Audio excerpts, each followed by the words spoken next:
Matt, did you want to make a backup recording? Yeah, that'd be great. Thanks, Bob. Okay, let me, more. Allow to record. I think you should be all set for that.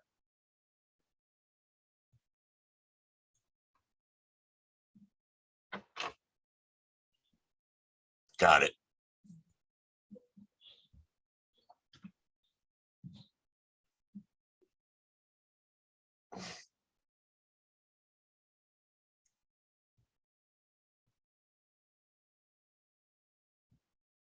Security.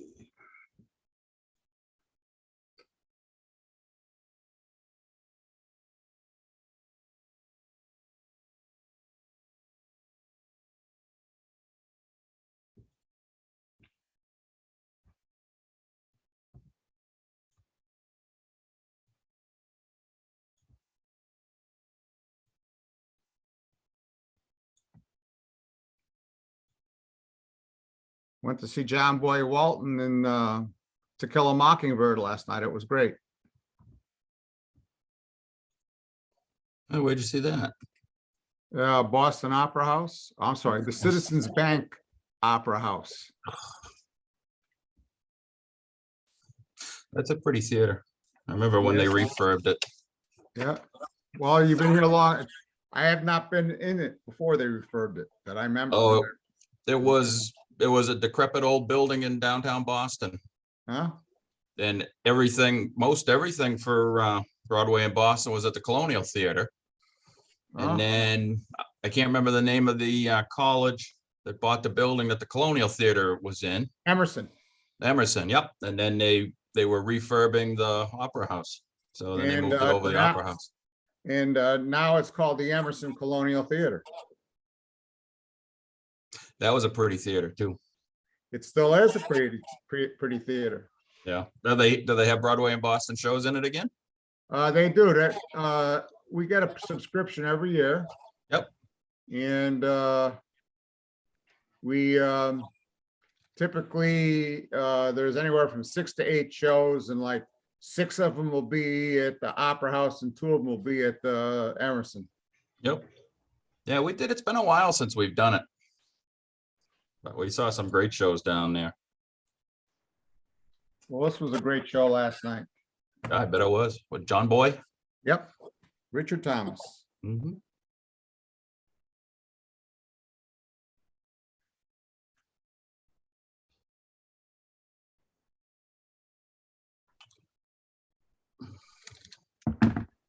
Welcome back, Bob. Thank you.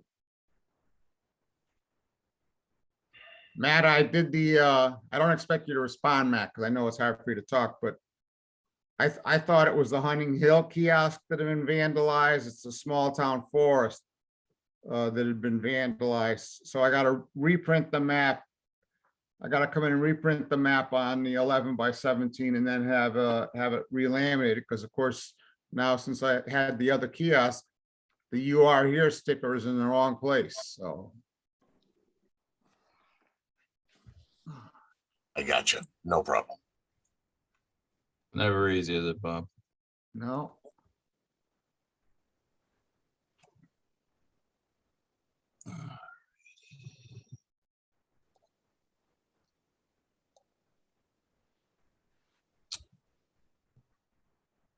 Let's see, view.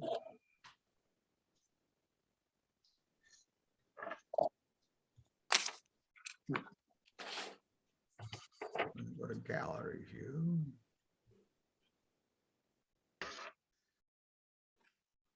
Hi, Michael. How are you, Bob? Not bad for an old Bart. You're looking good. Bob, you look a lot better than I do. You got hair. That's not hard. No. Did I say that out loud? Oh, yeah, you're only supposed to think that, Rich. Oh, Rich. That You know, hurts. I don't know. Something happened. I just lost the little pause button there. Yeah. Um, Oh, that's even better. Good job. What are they gonna do? Fire me? You're gonna take away some of your pay, Rich. Yep. That's so funny. I was laughing with Kathy Herrick about that today. Hey, did she ever get back to you about the town forest commission? She never said anything to me. No, I was talking to her today. I was up paying my excise tax late, so. I was chatting with her and she never said anything about that. She grabbed me for something else, but not the town forest. Yeah, I gotta go back to, I gotta get back with Elaine Peterson about that. Okay, that's done. 'Cause I don't think they've met in like 8 or 9 years. And I'm not sure what their mission would be. You know, what their charge would be. She was gonna research that and get back to me, but she never did. I think that most of the town forest property has been moved to the conservation under the care and control, so. Well, there's three major parcels left that are under the care and control of the Board of Selectmen. There's the one on West Street. There's the one on Pleasant Street, that field, and then there's the Woodruff property. Yeah, none of those were ever under town forest. So the Yeah. one on West Street was under the care and control of the school committee, and I think they relinquished it back. Yep, West Street was purchased by the Board of Selectmen. I believe that parcel belonged to the old First Baptist Church and they bought it when they took the land out of 61A. yep. And Woodruff's the same thing, that was bought at under the Board of Selectmen at a town meeting. Because the large and small town forests were both, I believe, under the care and control of the town forest committee at one time.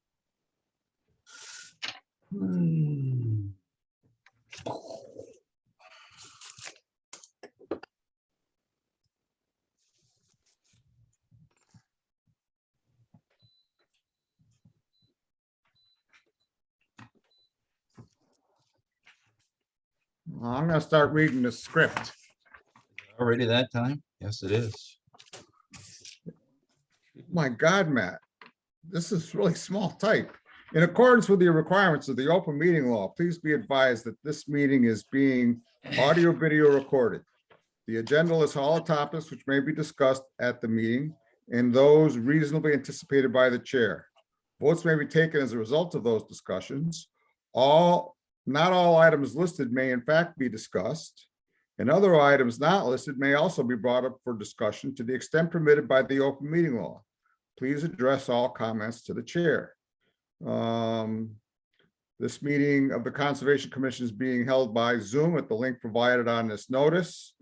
I'm not going to read it because if you're not tuned in, now it's not going to do you any good. We'll start off with, are there any announcements? Oh, no, we'll start off with a roll call. First, we'll check to see, let's admit our people in our waiting room. Rich Birch, Present. thank you. Jeff, Present. Patty, Present. Katie? Nope. Mike, Present. Jack, Present. and I'm Bob Pease, I'm present. So we're all here except for Katie Childs. We'll start off with any announcements. Any members of the commission have any announcements? Jack Rabbit. Yeah, thank you, Mr. Chairman. Just a little quick updates. Unitil is giving away trees. If anybody's interested, they'll come and deliver one to your house, I guess up to 6 feet. And they've got 200 or 300 to give away. So I even signed up for a free tree. I'm going to go plant it on Rich's lawn. 900 they have to give away. What's that? 900 they have to give Oh, away. wow. Really? Okay. That was what my email said. Over Yeah. a fairly large geographic area. Yeah, might be across the whole place. Yeah. but I'll still plant an lawn, Rich, for you. I know you're hurting for trees. Good luck Uh, finding my lawn, dude. Any other comments? Yes, Mr. Chairman, excuse me. Yes, sir. I'm sorry, I'm diverted. Okay, I had a chance to meet with Mike Cullum this past week. And essentially, for folks that might know Mike, he's essentially the Hickory Hills, for no other better word, the tree warden. And would that be correct, Bob? Kind of a tree warden inspector? Well, he's in charge of land and resources, and so. Yeah. sort of. So he kind of handles the trees. So Mike and I were gabbing away, and he was very interested in finding out more about our Conservation Commission approach to trees, of course, and wetlands.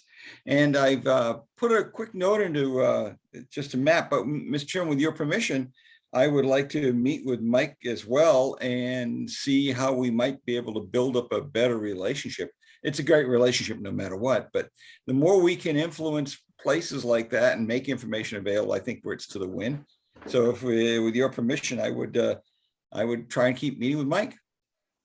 Go ahead and meet with Mike Okay. as an individual. Okay. Yeah, we wouldn't make any decisions without bringing it forward, of course. So I have a lot of other stuff for later, but that's okay. I'm done. Thank you. Thank you. I would just comment that we received the letter, or the town received the letter that the state approved the Pond View Commons up on Howard Street as an applicant, as a suitable applicant for a 41B or 40B or whatever it is. And I would just remark to all the commissioners that that application will be appearing before the Conservation Commission, and that they should be cautious about their public comments, and they should restrict their decisions, on the evidence that's actually presented, in the public hearing, because when they present the application, there'll be a public hearing, the applicant will present evidence. And we'll be enforcing the State Inland Wetlands Act. We will not be enforcing the town bylaw. Are there any comments or questions from members of the public? Seeing none, we'll go straight to our first appointment. Our first appointment is with Mary Wilson, who has a proposal for an Earth Day event. Thank you, Mr. Chairman, members of the commission. I had an idea for an Earth Day event.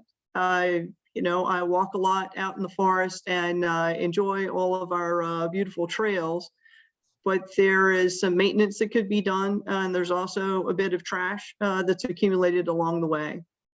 So I thought it'd be great if we could have a Earth Day event. Earth Day is coming up here. I think it's going to be the 22nd of April, but that's a Friday. So I thought it'd be better to try to do something on a weekend. April 24th, which is a Sunday, is what I thought would be good. And encourage volunteers to get out on the trails and actually pick up the trash. Yeah, and if you're interested, I'd be glad to go into some coordination details around that.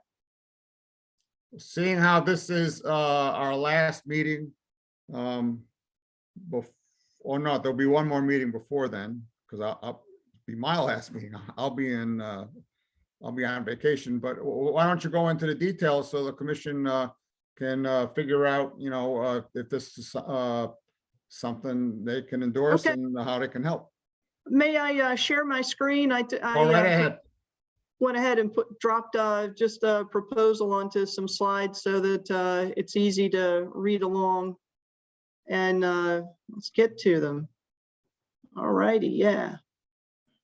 So what I was proposing is, like I said, Sunday, April 24th, from 9 to 1 o'clock. That's, people can go ahead and get some volunteer time in and still have some of their day left. If we extend it to 1, then we also pick up people that may have mornings in church and whatnot. We have approximately 14 properties that have trails on them. I went and counted them on our website, on the Lunenburg Conservation Commission website. What we'd be asking volunteers to do is pick up trash and return that to the trailhead, things like rubbish, metal, tires. And there may even be like some heavier items that are out and around. I know particularly in the Lane property, there are some few kind of accumulated areas. And I think there are also in Table Rock as well. Maybe for the heavier items, we ask volunteers to bring them to a designated courier area. And then we could ask perhaps Lunenburg snow riders or similar trail stewards to come and pick that trash or debris up via a power unit. We'd also ask volunteers to remove debris from trails, things like sticks, twigs, and blown down logs. For this Earth Day event, I don't think we want to encourage people to use tools, not doing clearing or chainsaws, just because if we're going to have or may have a lot of people out on the trail, we don't want to have folks running around with shears or worrying about somebody getting taken down by a log. And I would propose that the Lunenburg Conservation Commission provide maps and garbage bags to the trail volunteers. Of course, we could do that by donation as well, and I certainly would be willing to donate. I think I might have to get permission from the Lunenburg Conservation Commission if I was going to go to Staples or someplace like that to print out maps. And then, of course, I would like to have the Lunenburg Conservation Commission's help in ensuring proper disposal of garbage, and in kind of the socializing this with the chairman. He thought maybe I could reach out to DPW and see if they could provide some help there. I've not had an opportunity to do that yet and ensure that was an option. So I kind of have divided the volunteers into 3 categories. Trailhead coordinator volunteers, those would be people that man the trailheads and do the coordination work, collecting the volunteer names, logging the hours. Those will be provided back to the Earth Day program lead. We would also have the trailhead coordinators provide maps and garbage bags, and then they would ensure that the trash is disposed of properly. But the trailhead coordinators wouldn't be doing that disposal specifically. They'd really just be doing the assessment. You know, there are 5 bags of rubbish, there's some metal, there are 2 tires, and sending that information back to the Earth Day program lead, who would then coordinate with the designated trash pickup resource. And then the coordinator, the trailhead volunteers would make certain that all information got back to the Earth Day program lead. The trail volunteers will, we would be asking them to email and send an interest email to the coordinator, and we would use that information just to try to equally distribute people across the properties. Of course, you know, it won't end up being fully equal, but that will make an attempt of doing that to make certain all the properties get at least some attention. Then on the day of the event, they'll sign in at the designated trailhead with the trailhead coordinator. They'll pick up the maps and the trash bags. They'll work in the designated section of the trail, and they'll bring trash back to the designated trailhead. And then the Earth Day program lead, which I'm raising my hand to be, would be responsible for publicity, coordinating trash pickup, providing the trash bags and maps, and then coordinating with the volunteer resources. And then for publication, what I was proposing to do is run a ad in the Ledger. I've already reached out to Pam Porter, and she said she would donate a quarter of a page for us for an ad. Which is awfully generous of her.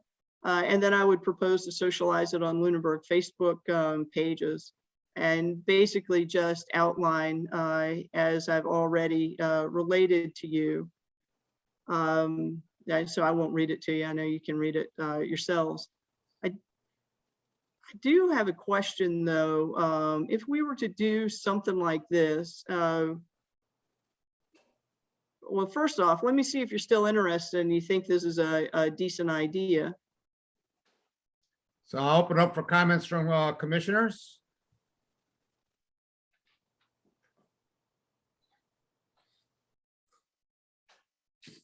We're speechless, evidently. It I seems think like it's a great idea. I'm sorry, Go Mary, I ahead, think Mike.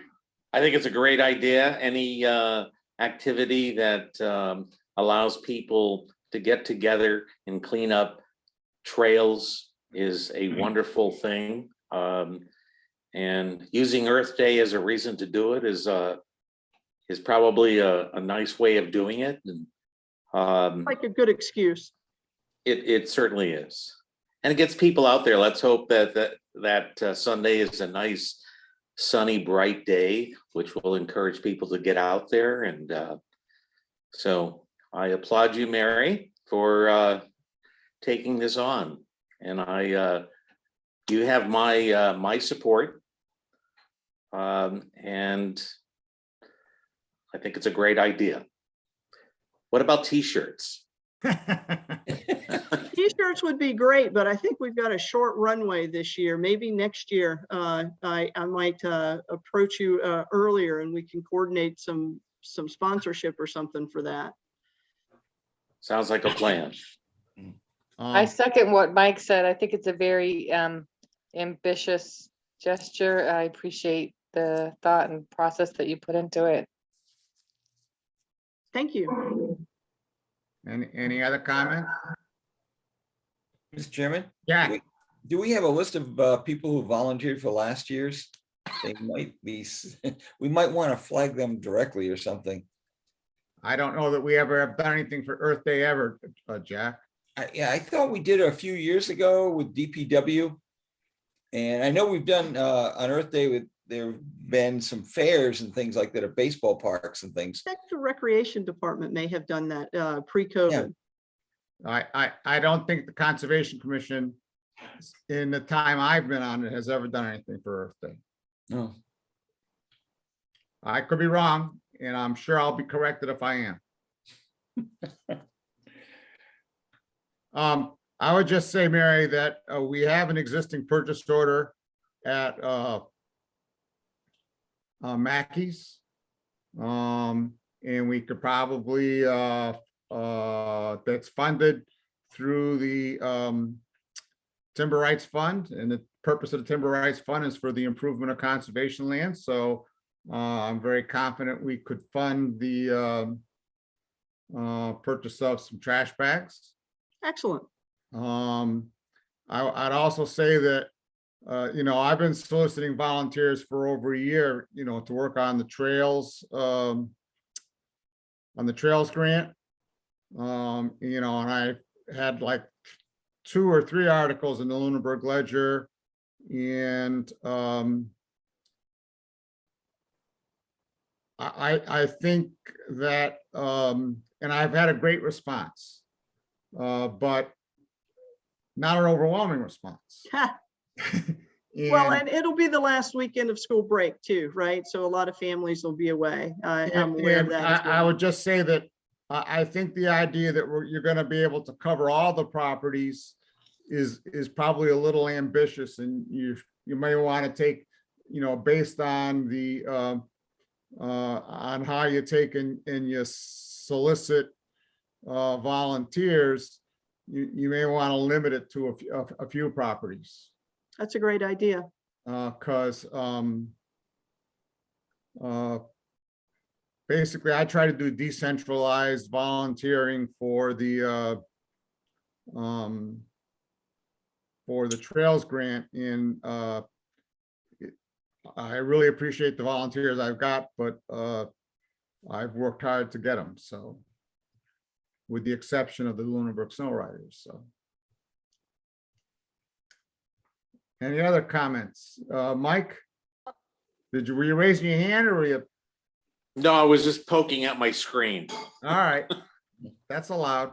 Yeah, Mr. Chairman, Yes, sir. do we need to give the Lunenburg Snow Riders permission to take their equipment out on the trails, or is that part of the ongoing agreement with them? on trail maintenance. Well, it's not a specific part of the ongoing agreement, but if it's maintenance of, if it's for the maintenance of the trails, it's my personal opinion that, we don't need a formal vote or anything, but if someone's gonna bring me up short on that, I'm sure it's gonna happen in about 10 seconds. Yeah, I would agree with your position, Yeah. Mr. Chairman.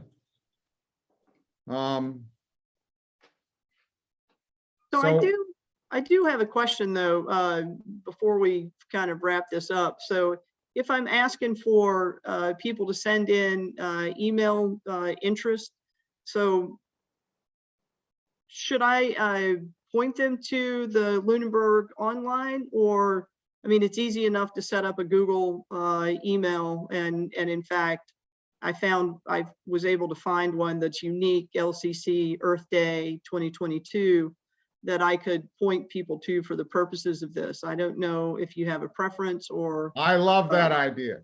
Okay, Because the town is, let's just call them parsimonious with the awarding of emails to people who have not been elected or appointed. So I can't get an email address for our associate members, so. okay, That's Google it a is. great idea. Excellent. I guess I'm looking for a motion to endorse this Earth Day proposal. So So moved. moved. Second, Roll call vote, Rich Birsch, aye. Jeff Viviano. Yeah, I'm sorry if Jeff, if you said aye, I didn't hear you. I said aye. Yep, I apologize. that's okay. Patty Adams, Aye. Mike LaRouche, Aye. Jack Rabbit, Aye. and I for myself. On to our next appointment, which was also with Mary Wilson. Mary sent in a talent bank form and expressed interest in being an associate member of the Lunenburg Conservation Commission. And we don't have any power to appoint anybody as an associate member. It's an informal thing that doesn't really exist. But we use it anyway as a training ground. And so I just, so basically it's my position that anybody who wants to be an associate member can become an associate member. And especially after discussing it with the town attorney. So Mary, I appreciate it if you could take and just tell a little bit about yourself and why you're interested in being an associate member. And perhaps people might have some questions or whatever. Sure. Well, I'm an avid outdoors woman, and I come by that naturally. My mother was as well. Actually, both of my parents, but very strong in the maternal line, if you will. I'm avid at hiking and biking. I'm a kayaker. I do camping, snowmobiling. I'm always out in the woods, and I love being part of a community that has invested so heavily in our conservation lands, and particularly in the trails that we have around here. It's beautiful. I do come from a family that has a strong sense of volunteerism and giving back to the community, and I've had stepped away from that for quite a few years since my daughter was young. She's headed off to college next year, and so I have a little bit of free time.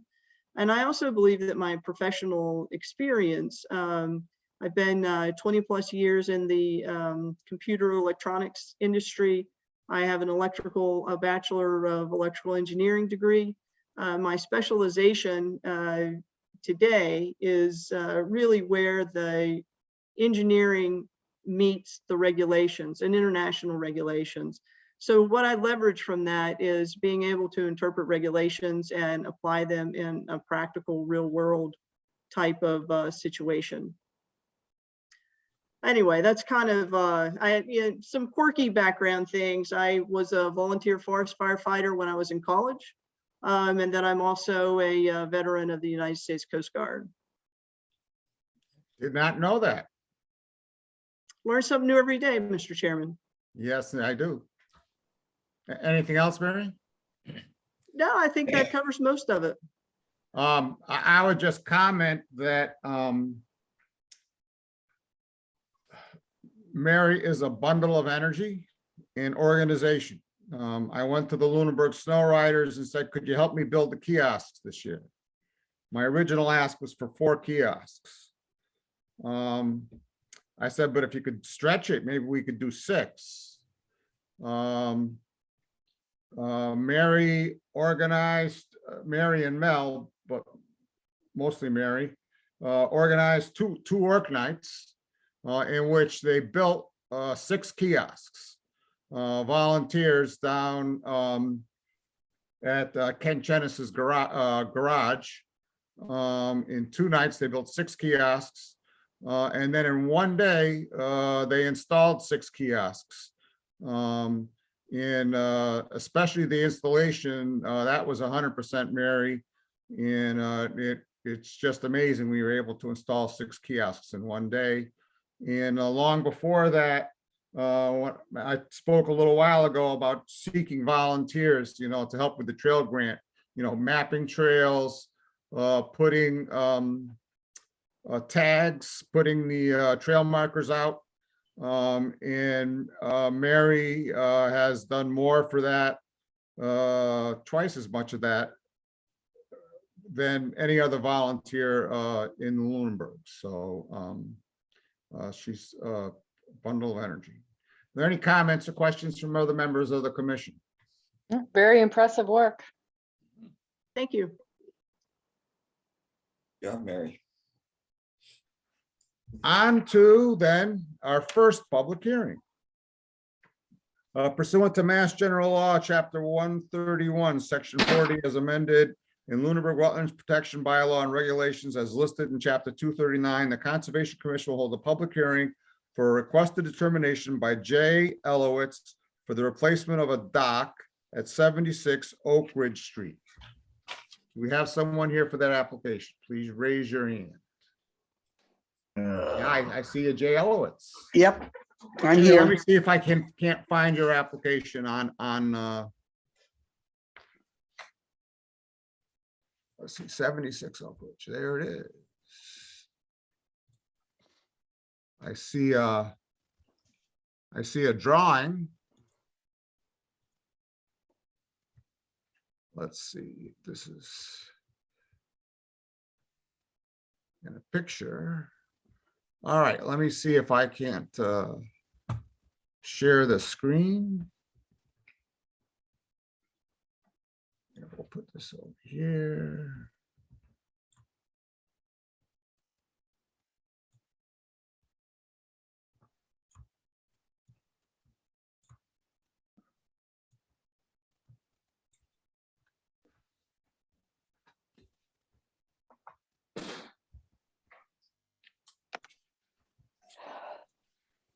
Share screen. We're going to share screen too.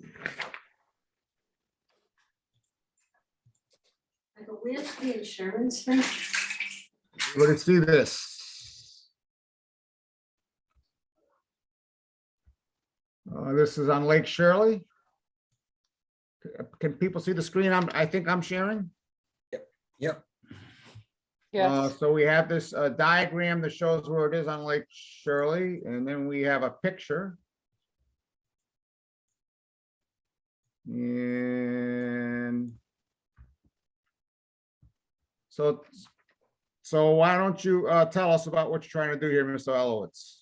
Oh, I'm looking to replace a dock that the picture I sent you represents that was dismantled last year after a couple of years of ice damage. So that would And be this dock right here, correct. and you're looking to replace it with a straight dock? Yeah, pretty much. And how long is this new dock compared to the dock that was there? I think the dock that was there was 20. It was 28 feet plus 4 feet. That L was an additional 4 Yep. feet. So actually, you're looking to replace it with a shorter dock. Yeah, Any questions or comments from members of the commission? Mr. Chairman, Yes, sir. question from Mr. Elowitz. Is this the same location? yes. Okay, thank you. Any other questions or comments from members of the commission? Any questions or comments from members of the public? I'm looking for a motion for a negative determination, which means that we don't have any problem with this for the replacement of the stock. So moved. We have a second. Second, All right, roll call vote. Rich Birch, Aye. Jeff, Aye. Patty, Aye. Mike, Aye. Jack, aye. I for myself. Thank you, Mr. Elowitz. Thank you. Let's see.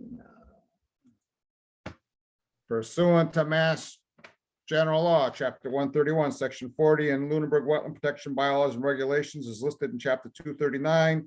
The Conservation Commission will hold a public hearing on an amendment to an order of conditions requested by McCarty Engineering for a modification to the stormwater management system at 97 Cross Street, formerly known as 422 Mulpus Road, DEP number 2081195. The supporting documents are available for review at the Conservation Commission by calling I don't need to read that. Okay, is that yours, Brian? Yes, it is. Would you like to share your screen, Brian? Sure. Wonderful. Let me open this one up.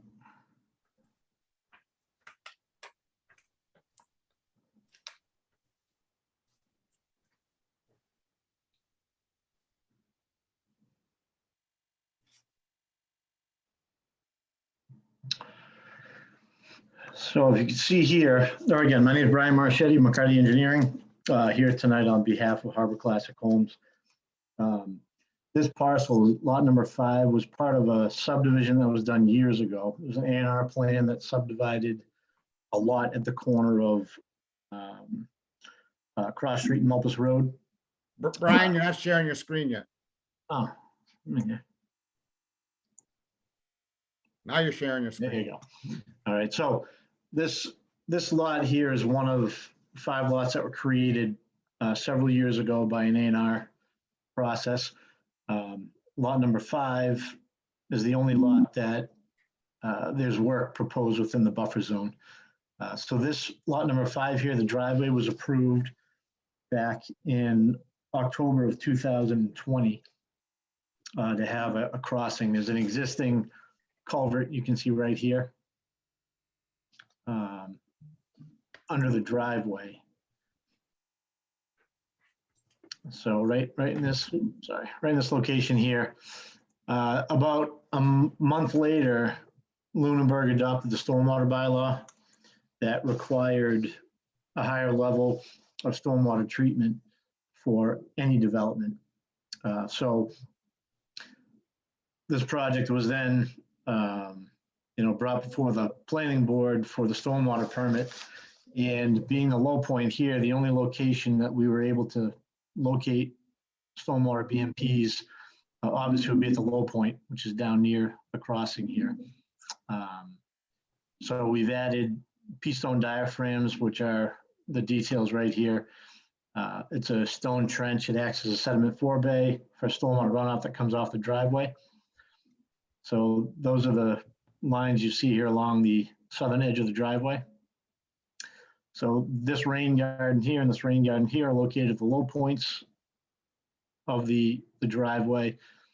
They provide the 90% total suspended solids that's now required, as well as the 60% phosphorus removal that's required for stormwater now. So we're coming back here now to amend the existing order that the applicant has to install these stormwater treatment BMPs. So basically, it's for, the amendment is to add these 2 rain gardens? Yes. Got it. Yep. Anything else, Brian, before I put it to questions and comments? No, that's it. Nothing else changed with the design. The septic systems were already approved. The alignment and location of the driveway stayed exactly where it was We just modified the grading to fit these BMPs along the edge of the driveway. Jack Rabbit. Thank you, Mr. Chairman. Hello, Brian. Hey, good to How are see ya? you again. Hey, question with regard to the rain garden. Is there a maintenance requirement anywhere in our orders or in any kind of agreement with the owner? How is that going to work? How are we going to Yeah, keep things from filling themselves in? Yep, so as part of the stormwater permit with planning board, full drainage analysis was provided, which has an operation and maintenance plan that has to be kept up on a yearly basis and submitted to the town. Okay, so who the owner is responsible for that? Owners are responsible. Yep, Okay. Thank you. you're welcome. Thank you, Mr. Chairman. I'm gonna take my- Anything else, Jack? No, sir, I'm lowering my hand now. I just had to go find the button. Thank you. All right. Any other comments or questions from commissioners? Any comments or questions from members of the public?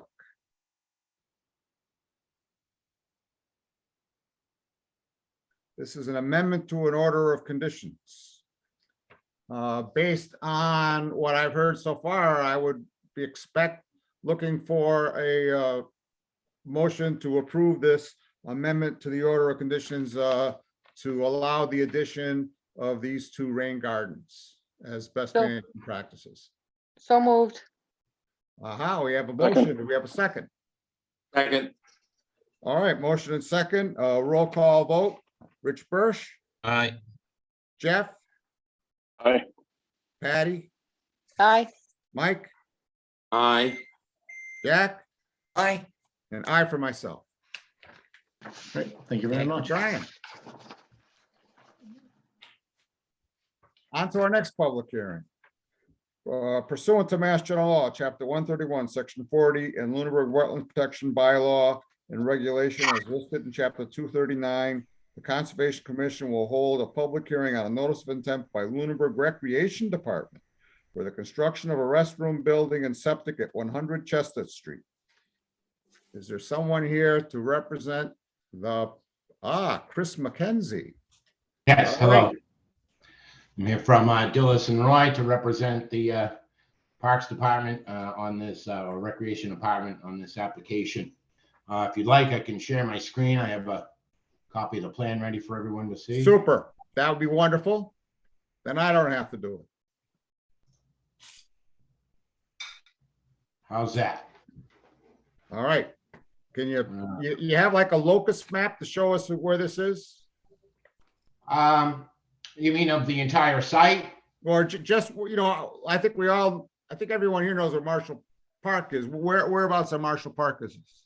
Right. I don't really have a very good site plan that shows the entire Marshall Park property. Most people, I'm sure, from town are pretty familiar with it. I can quickly explain the location of it. Sure, go ahead.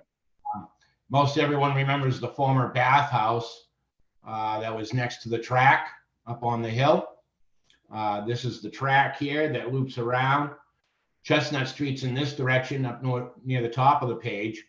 And there's the bathhouse. The track comes down and around and goes that way. This is the area we're proposing work. This area down here where the special approvals is required and stuff, that's where the one of the baseball fields is, the upper one there. There's a shed located right here at the end of the parking lot, and that's where the restroom building is proposed. Sorry, the property line, it runs right over here, and this property line ends up going right out to Chestnut Street. So it's really that right-hand side of the property on the right-hand side of the main track that goes around the park there. And what's there right now? Is that woods? Yes, it's primarily wooded here, yes. All right, thank you. I'll stop interrupting. Bathhouse located here had some trees removed. I think some of the trees have already been removed in the area, but I think the rest of it's fairly wooded. I know there had been some previous tree work done out there recently, so I'm not sure if it extended this far or not. The proposal, obviously they want to have a restroom building. With the other one gone, we're proposing one. We show it in this location here, and it is slightly in the buffer zone.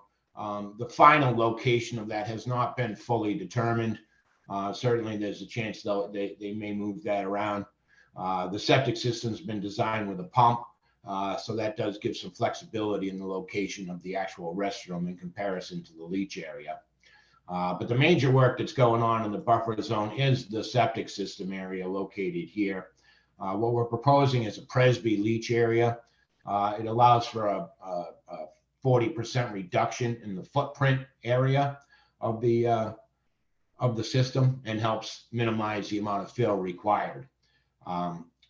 The system itself, it will be about 59 feet from the wetland. So we're in excess of the state required 50-foot minimum. And there'll be some grading required around it. All of this, of course, is happening within the 100-foot buffer zone, that line located right here. Just some minor grading will be outside the buffer zone. So we show erosion control barrier around the entire work area. We're proposing straw wattles for that. And those will obviously be in place during construction until the site is stabilized. They're going to extend the water service. This is outside the buffer zone, most likely, but they're going to extend the existing water service that goes to the old bathhouse, and they're going to extend it down to the new restroom area.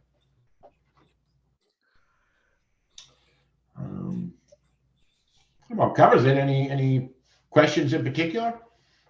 Any questions or comments from commissioners?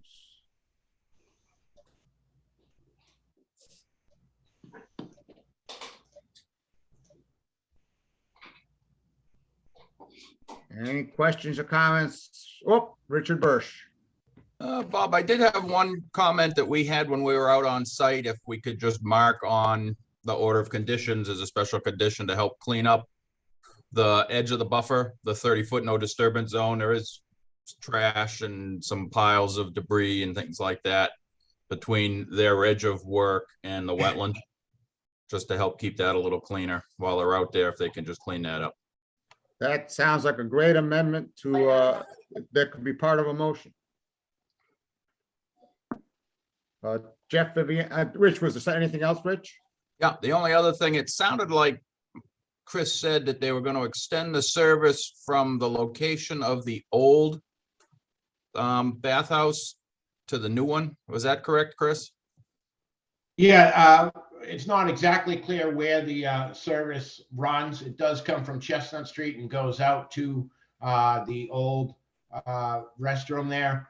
They're going to pick up wherever that got cut off at and then run that down to the new rest area, the new restroom.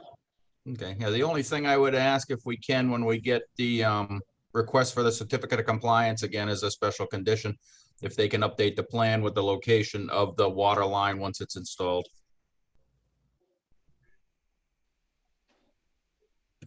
That would most likely be part of the as-built requirements for the septic system as well. Okay, so yeah, so we'll have it and they'll have it. Perfect. Thank you very much, Chris. Mm-hmm. Jeff Viviano.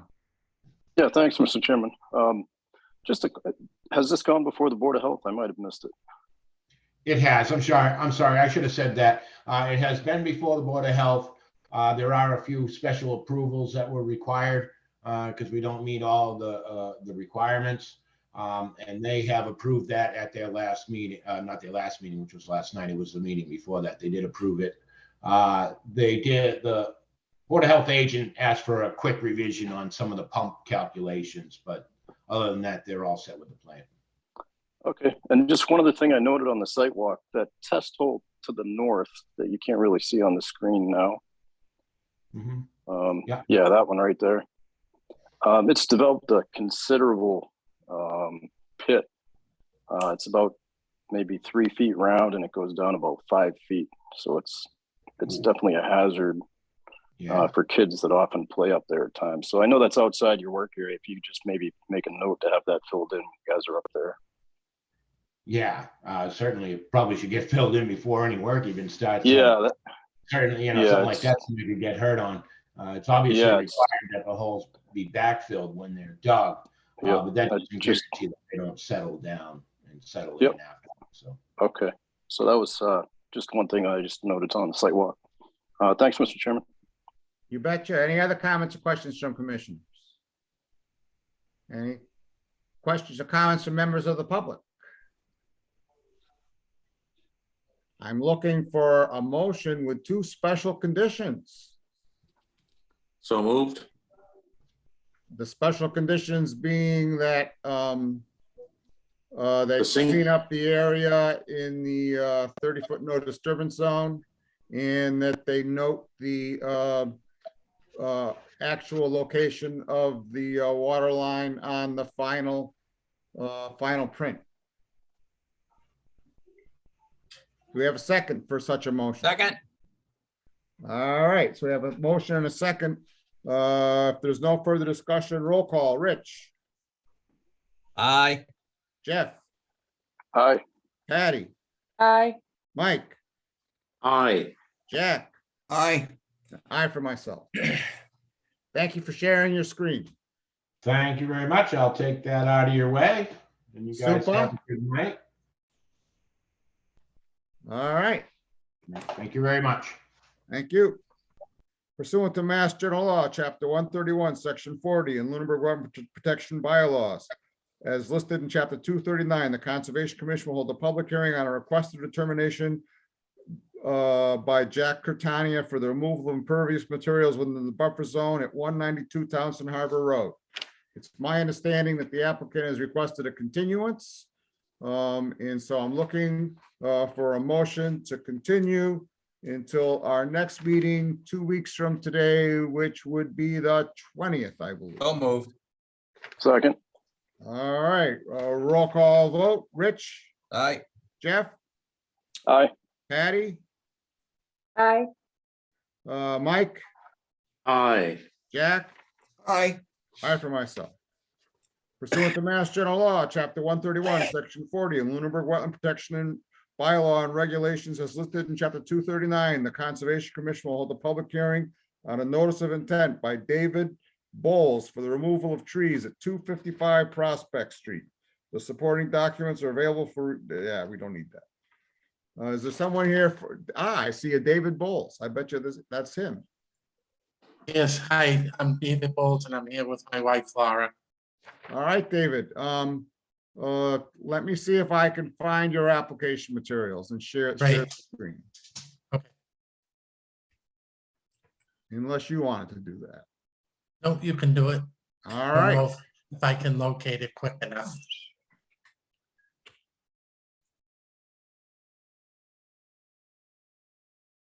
Well, it appears what I have here is an abutters list and a picture.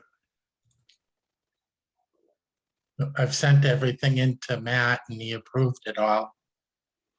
Matt, do we have anything other than this?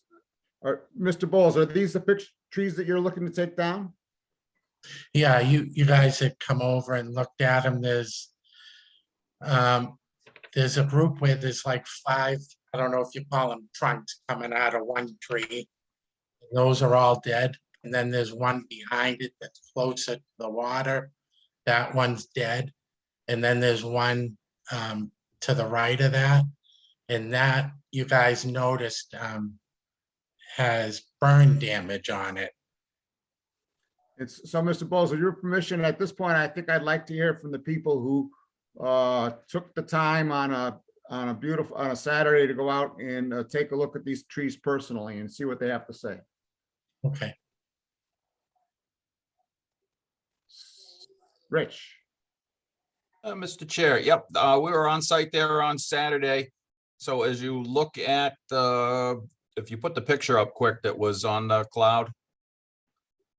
Oh, I'm sorry. I made a rookie mistake here and I'm not sharing my screen.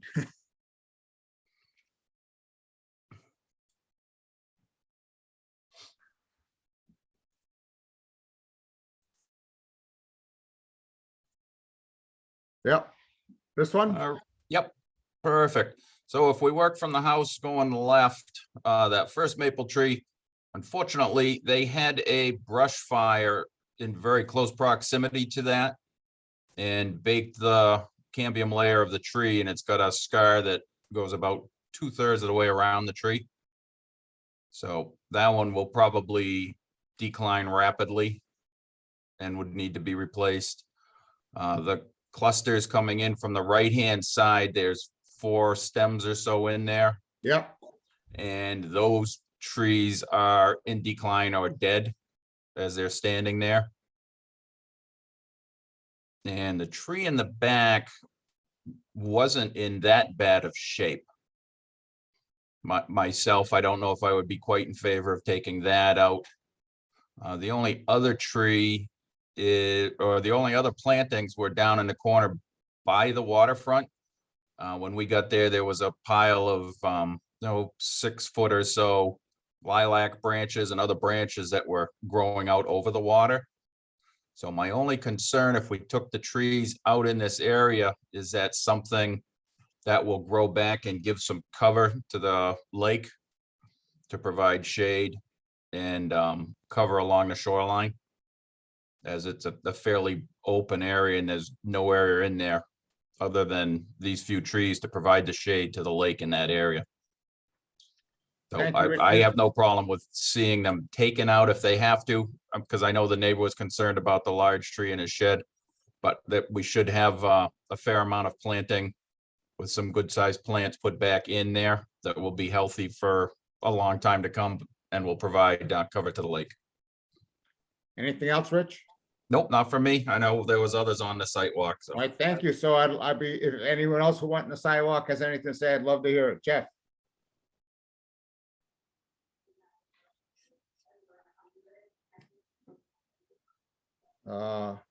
I think Jeff and Mike went on the sidewalk. Do either of you have anything to add here? Yeah, I'm I sorry, I wanna, was muted there. Okay, go ahead. Let's go with Jeff first. Yeah, I just like to reiterate what Rich said. I think that one larger tree kind of in the back of the picture can probably be pruned. It's in good shape.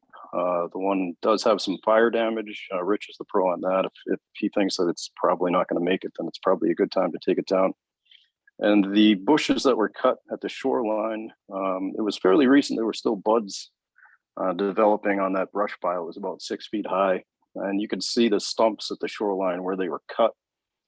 And I think if you were just to leave those as is and not cut them any further, they'll probably grow some new sprouts and probably recoup rather rapidly from my experience with those kind of bushes. But and then that cluster of trees is in very poor shape, so that definitely needs to come down. So that's about all I have to comment. Thanks.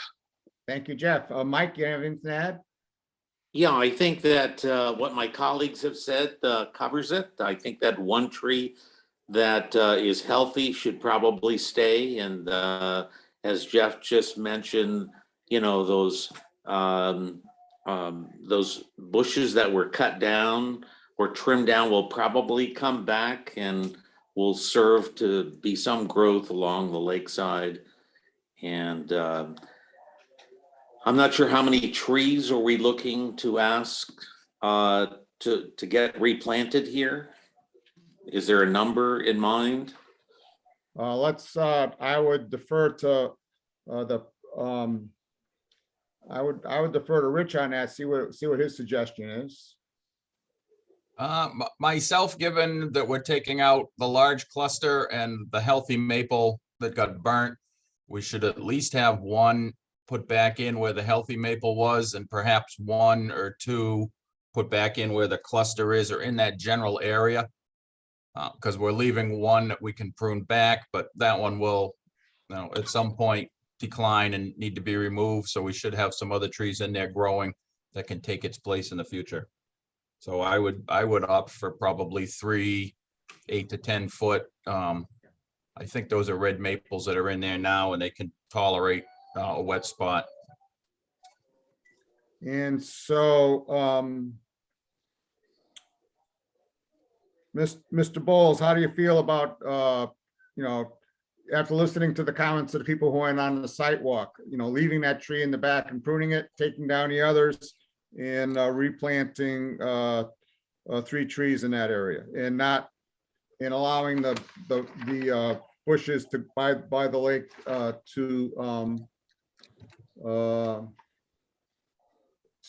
to grow back? How do you feel about all that? Yep, so I just have a comment on the tree that's closest to the water that the commission said is alive. And I'm just wondering, is it normal for a tree to have buds through the winter time? Because that tree's got buds on it. It's had it all winter. And it's got, the previous owner poured cement in the back of the tree, and I pointed it out to one of you guys.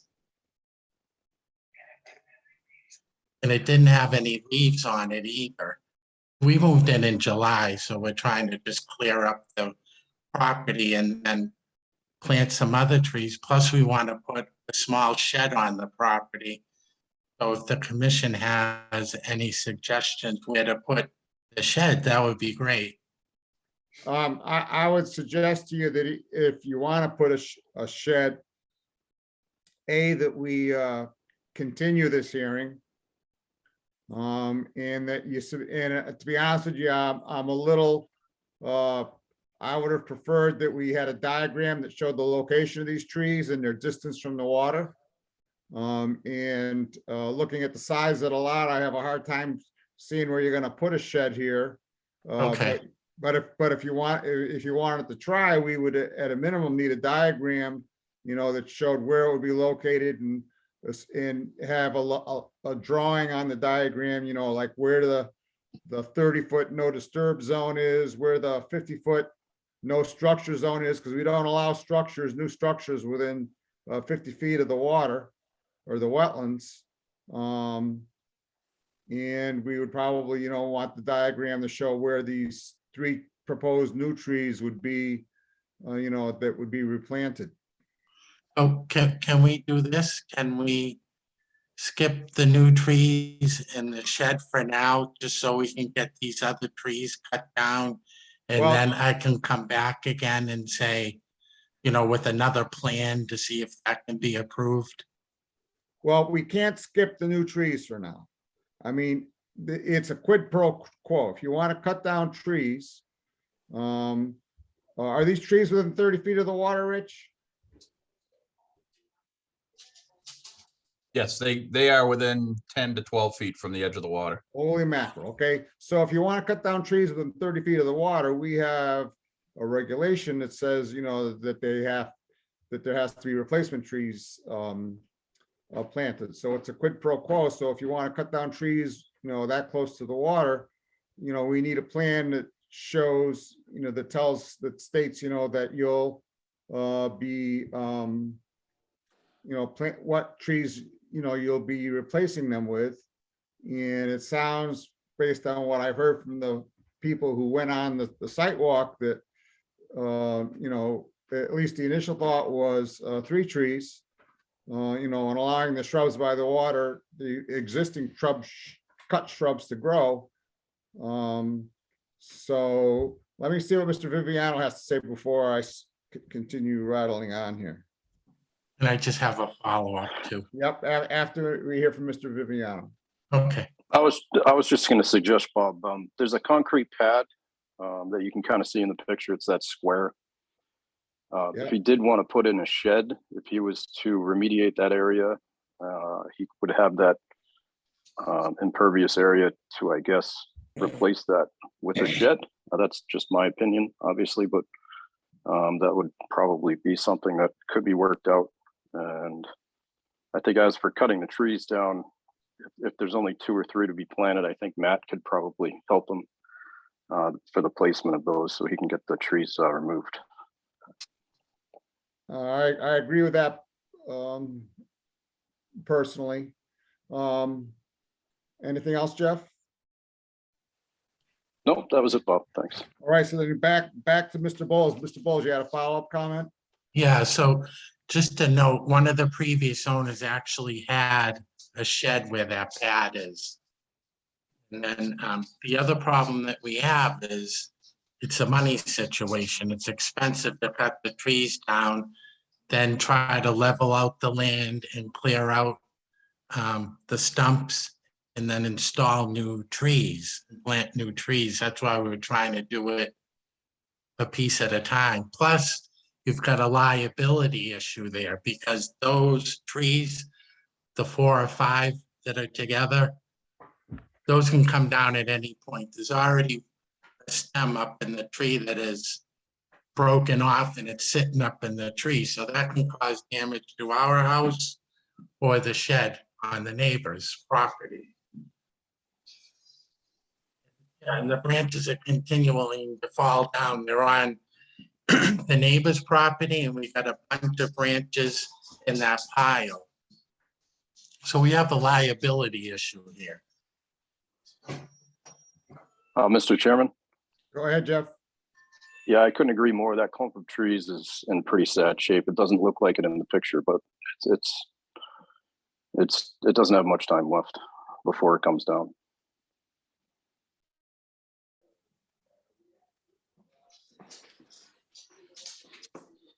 I mean, I would be fine with leaving that tree in the back if you think that one is still alive, but it's got buds all over it. And it never had leaves on it that we knew of. We moved in July. Rich, do you know what kind of tree that was? I believe it was a red maple, and generally, if the buds are on there from a year ago, they would have dried up and dropped by now, which is just my opinion. Do we have any pictures of the tree from last year without leaves on it? Would be a question. And the second question I did have for the applicant, do you already have a contractor lined up to take the trees down? Yes, we do. Okay. We have a contractor lined up. The only picture that I took was recent, which was maybe a couple months ago, just showing the buds on the tree, but I don't have a picture from last year. Okay, and I would suggest, Mr. Chair, that if he has a contractor that's going to be out there shortly, he can certainly take a look at the tree as he's up there. It's not like he's just going to be cutting this down. I'd imagine he's coming in with a crane or a bucket truck to try to get it down in pieces. And at that time, if it is determined it is dead, they can contact the office and Matt can give an emergency order to take the dead tree out while they're there on site. I like that suggestion. And that's what he was gonna do. He's gonna use a crane and get a police detail out in the road. Mr. Rabbit has his hand up. Thank you, Mr. Chairman. Mr. Bowles, you mentioned something about tearing the stumps out. Are you going to leave the root structure and everything, or are you planning on trying to take the whole stump and everything else out of there? Yeah, what we wanted to do was dig out the stumps and then try to level that area where the trees were and then plant new trees. So you were trying to basically modifying the within the 30 feet, the buffer zone, and you're going to modify that and you're going to tear out the stumps. It's usually not something that we support, but that'd be up to the committee to make the decision. And also, if you could come up with a picture of the old building that was there on the pad, perhaps that would help. Because once the structure is taken down and without supporting evidence, I'm a little reluctant to let something else go in because it could have been a barbecue pit. I mean, we don't know. A place for, so we, and I leave that up to the rest of the members to express their position with regard to tearing out stumps and modifying the slope. So the only issue that I'm seeing is if I don't take these stumps out, then I've got to plant the trees somewhere else, not in the place where the old trees were. Rich, how close can he get to another stump? Pretty close. Honestly, Jack, in that area, and I think Jeff and Mike can confirm it, where the trees themselves are, it's fairly flat. So Okay. to take the stumps out to be able to put trees in, as I think the applicant just said he was planning to do anyway, so we can make sure that trees get planted back in there. Mhm. I would not have a problem with him removing as much of the stump as he needs to get new trees planted back in there. And the pad was, I don't think it was just a fire pit. It was a concrete pad. So it's very possible there was a stump, a shed on that pad at some point in the past. I mean, it's a pretty solid pad. And you're saying the shed, Rich, was within how many feet of the water? I just If he just puts the shed on the concrete slab that's there, it's gonna be about 8 to 10 feet max. Wow. But if he's putting it, if he's putting it on an impervious surface already, I myself wouldn't have a big problem with that. Where there's already an impervious slab there. Working up from there isn't gonna make it more impervious. It's gonna be just as impervious as it is today. Thank you, gentlemen. Anything else, Jack? No, Mr. Chairman, thank you. I'm sorry, I gotta take my head out. That's all right. So, any other commissioners have any comments about how they feel about this application? Before I go looking for a motion? I myself, like Rich's suggestion about that, if when the professional arborist is on site, if he's finds that the tree that tree is in fact actually dead, that Matt they be allowed to contact Matt for an emergency takedown. I personally have no trouble with them grinding the stumps for the purpose of being able to plant new trees. I think 2 to 3 trees is very reasonable, and putting the allowing the shrubs by the water to regrow is all very reasonable. I would like us, and I guess that's where I stand. So I'm looking for a motion for this request for a negative determination with conditions for this. Oh, this is a notice of intent. I'm looking for approval for the motion for approval of this notice of intent, possibly with conditions. Mr. Chairman, Go quick ahead. question to your modification or suggestion. You use the term grinding. Usually you go grind it to within, about 4 or 5 inches below the regular surface versus tearing out the stump and disrupting the area. Is that your suggestion, the grinding or removal, the tearing out the stump? I'm not making a suggestion one way or the other. It's like, I don't know if Okay. he was planning to grind them or if he was planning to pull them out. Actually, grinding probably wouldn't be all that conducive to planting new trees as, removal. Rich says the area is flat. If Rich has no trouble with it, I have no trouble with it. I'm with you. What's Rich got to say? Mr. Chair, I'd make a motion to approve the project with the following conditions. One, that the single stalk the tree remains unless it's found to be dead or in serious decline at the time that they're taking out the other trees, and verify that with our agent prior to taking it down. I would also, as a condition, the shrubbery along the waterfront be allowed to regrow back to 4 to 6 feet in height and width, and the area be revegetated with 3 8 to 10 foot trees, and the stumps be excavated as needed to replant those trees, and a shed can be put on the existing concrete slab, but not to extend outside of that concrete slab. Do we have a second for Rich's very Second. motion? Second. Guys, just so you know, it's an RDA, not an NOI. Okay, So I would amend it for a negative determination with the following conditions that I had just listed. thank you. And do you accept that amendment there, Mr. Abbott? Absolutely. All right, so I'm looking for a roll call vote here. Rich, Aye. Jeff, Aye. Patty, Aye. Mike, Aye. Jack, Aye. aye for myself. Any questions there, Mr. Bowles? Yes, what was the other question that I had? Shoot. Give me 1 minute. Let me think real quick. Oh, as far as the letter, when do I get that letter and how do I get it from you guys? Well, it's probably we'll sign it at Oh, that's right. We're not signing them in person anymore. It all depends on when Matt gets it drawn up, and then he has to send it around to us electronically, and we sign it online. So I suggest you give Matt a call, unless Matt has something he wants to say about it right now. Bob, I'll draw that one up for tomorrow and send it out to you guys. Okay. Great, thank you.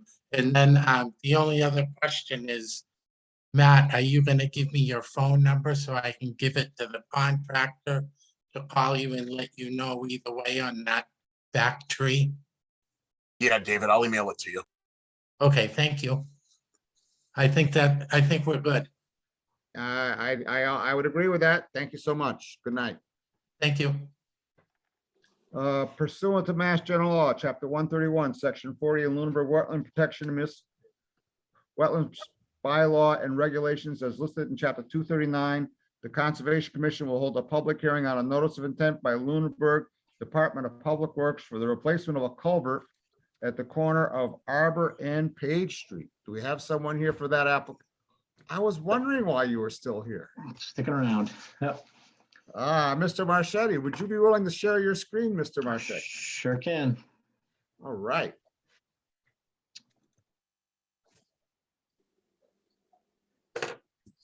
All right. So as you just said, my name is Brian Marchetti. I'm here on behalf of the Town of Lunenburg Highway Department.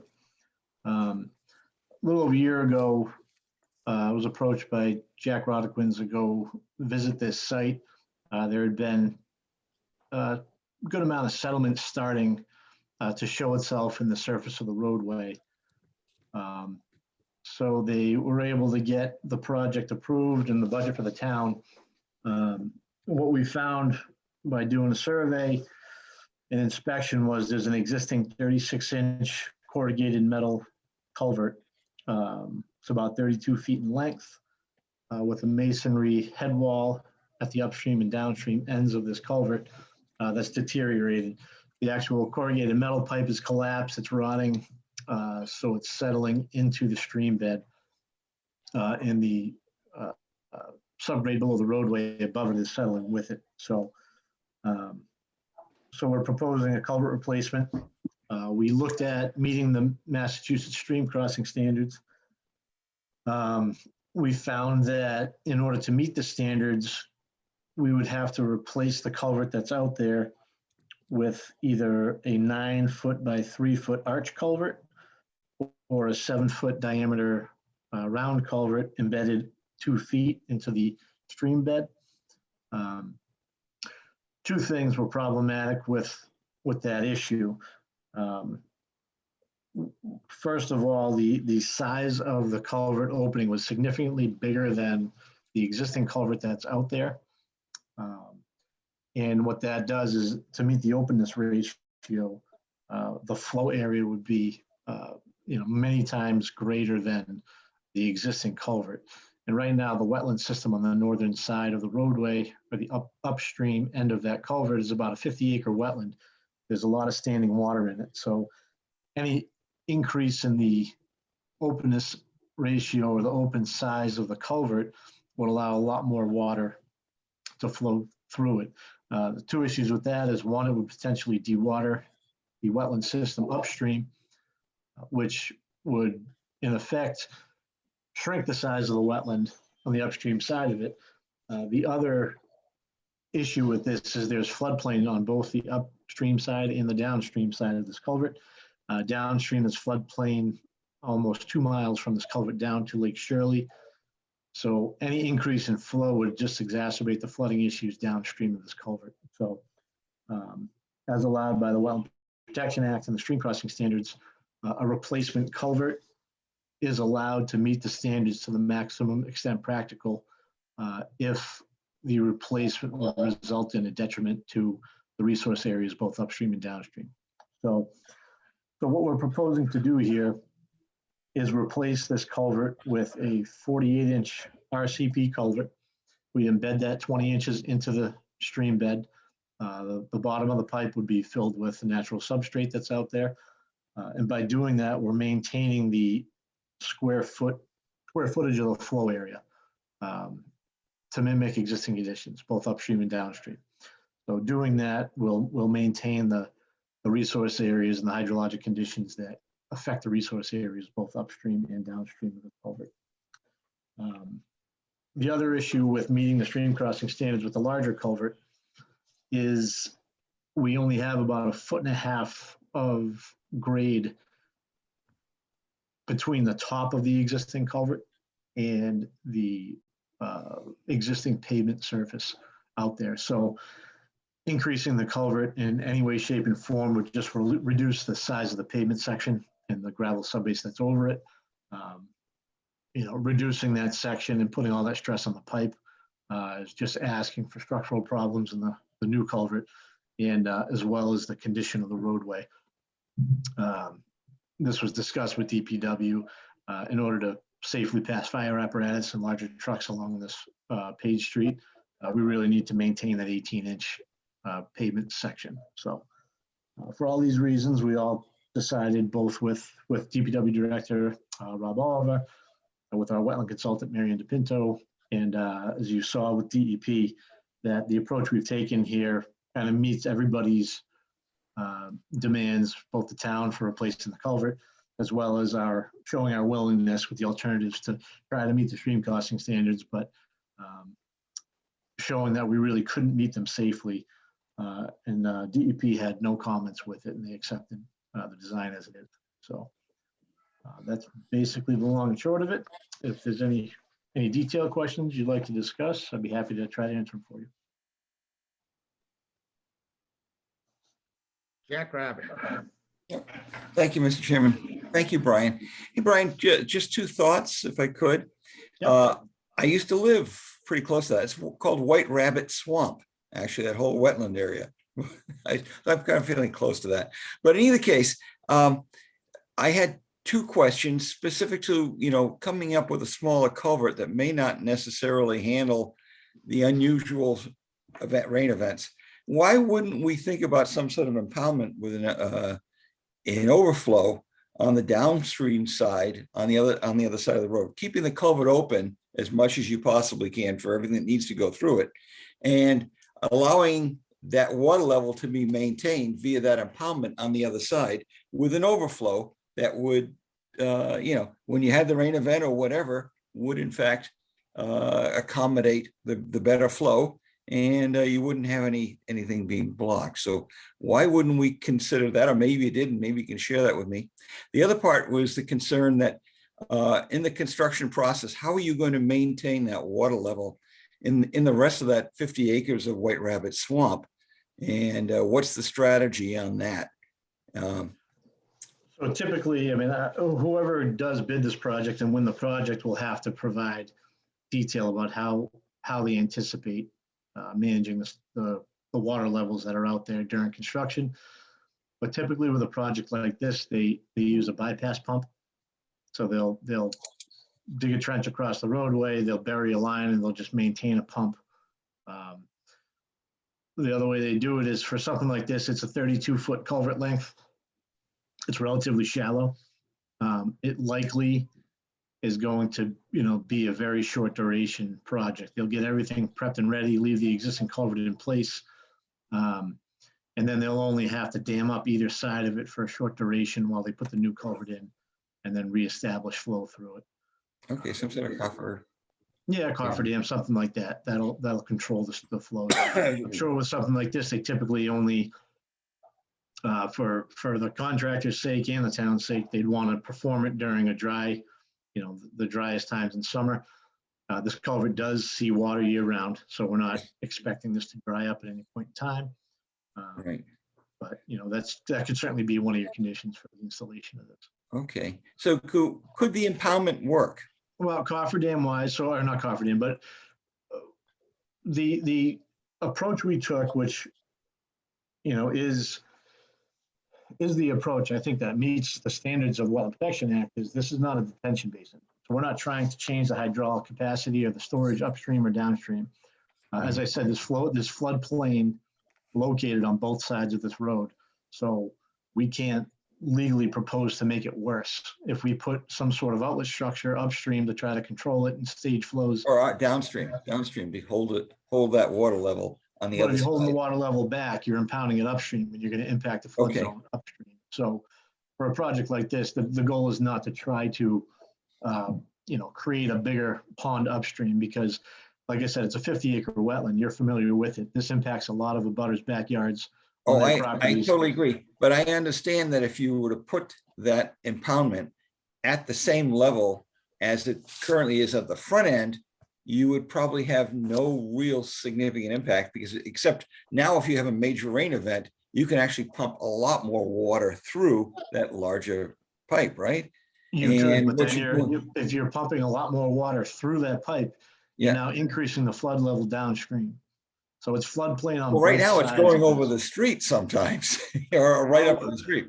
Yeah. I haven't ever seen it go across the street. And I we've haven't been seen it go discussing across the this street, with- but it's sure gotten high. I can tell you Yeah, that. so it's functioning as it's supposed to function. One of the issues with the project that we're fixing with this replacement is both of the head walls upstream and downstream are masonry block.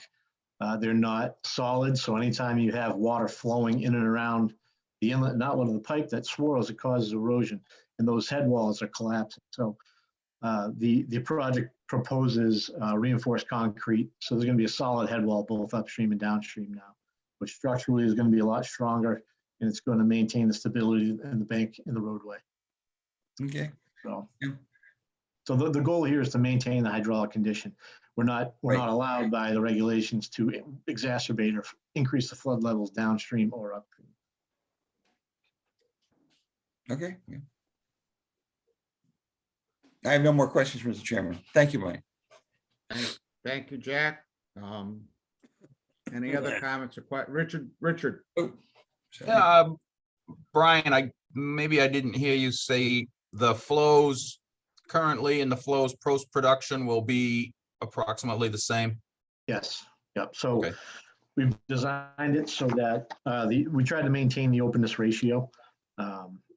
So instead, if we had, like I said before, if we tried to meet the openness ratio, it would have required a much wider cross section to allow more flow through. So what we did was we designed this to mimic the open area of the existing 36-inch corrugated metal pipe. So we're installing a embedded 48-inch pipe, but it's embedded 20 inches. So it maintains a flow area of existing was 7.1 square feet, proposed it's about 7.6 square feet. And an inch makes all the difference in the world. So it's close enough where the existing hydraulic condition is going to be maintained. The culvert settled so much that the outlet side of this pipe is actually higher than the inlet side. So we're proposing the culvert basically flat underneath the roadway, and the gravity of the water surface is going to control the flow. Okay. Yeah, I mean, basically, it's the best design for the worst case situation. So as long as the flows are staying the same, that was a concern on site when we were there Saturday, was not to drain the swamp upstream of it. So you definitely don't want to increase the flow at all. Yep. So, Exactly. and then you had also mentioned that you're replacing the head walls, which weren't in bad shape, but they do deteriorate over time. So. I have no problems as designed, and you did say DEP reviewed it and didn't have any comments, which I did look at and I was going to mention, but you beat me to it. So. Yep, great. Thank you very much, Mr. Chair. Thank you. Any other comments? I would just say, my wife and I usually ride our bikes on this 10 miles or 12-mile circuit. And we always stop right there at that corner to take a drink.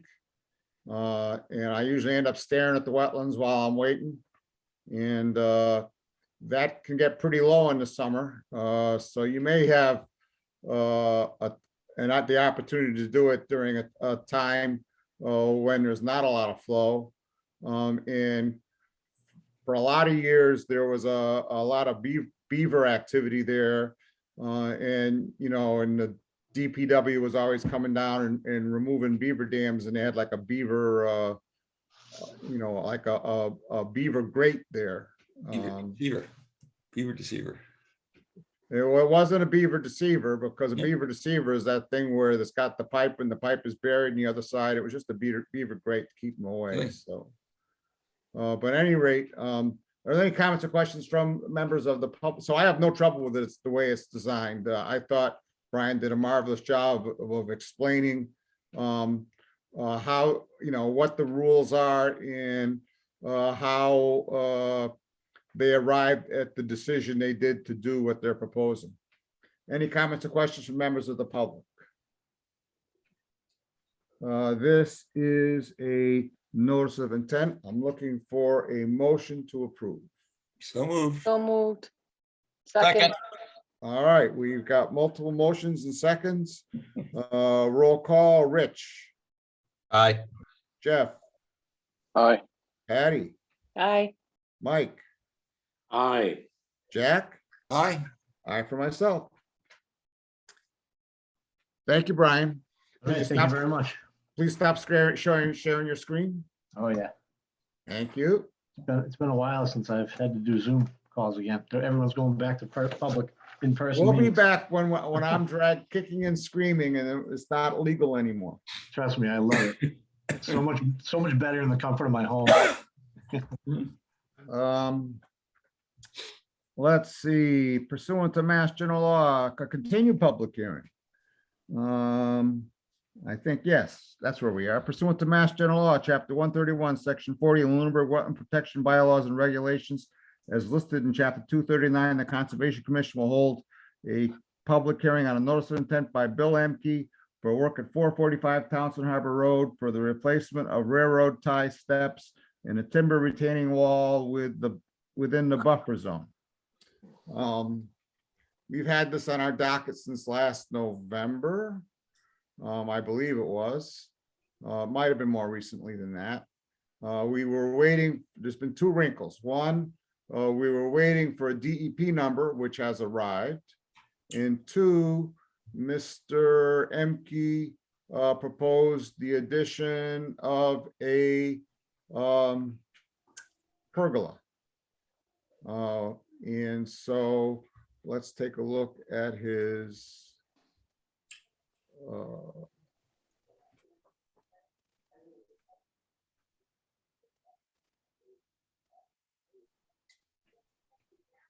I'm not seeing it on here.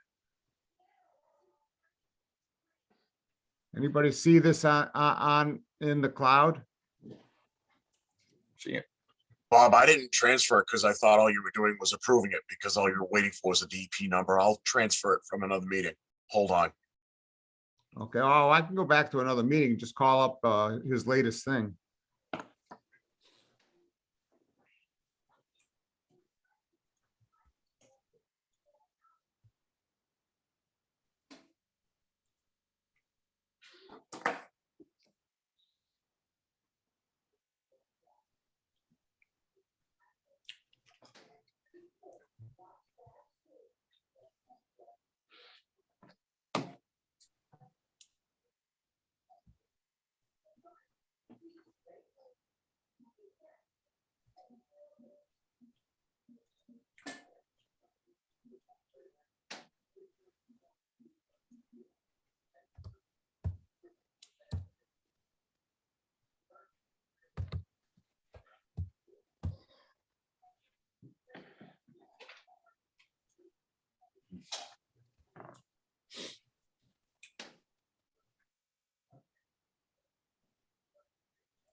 Okay, Bob, I moved it. It should show now. Thank you. I think I'm gonna have to refresh or something or other.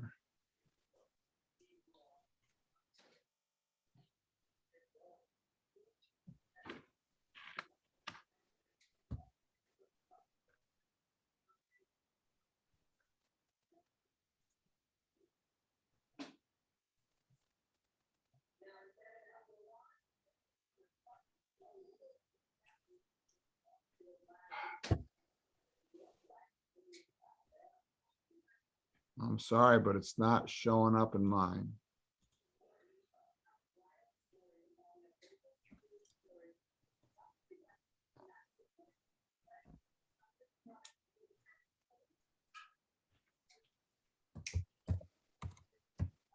Bob, when was he adding the pergola or patio? Wasn't a patio, it was a pergola on top of the lawn. Bob, I put it in the April 6 file, says 445 TH Road, December 2021. Okay, let me take another look. Ah, I got it. Yeah, it looks like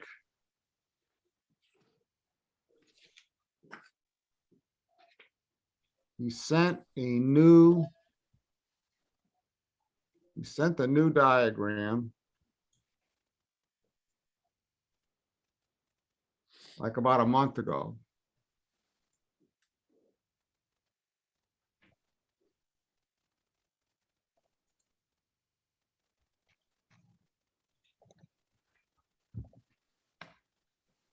Looks Let like me we might see. be continuing here.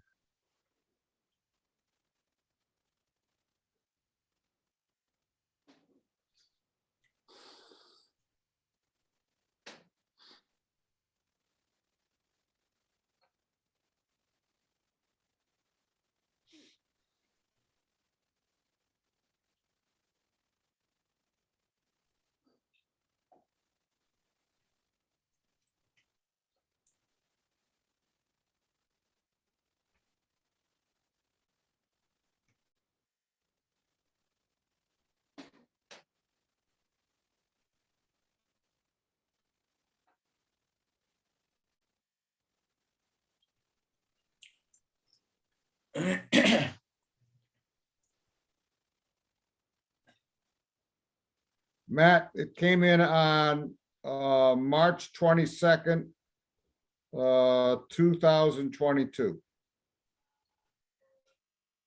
At 10:24 a.m.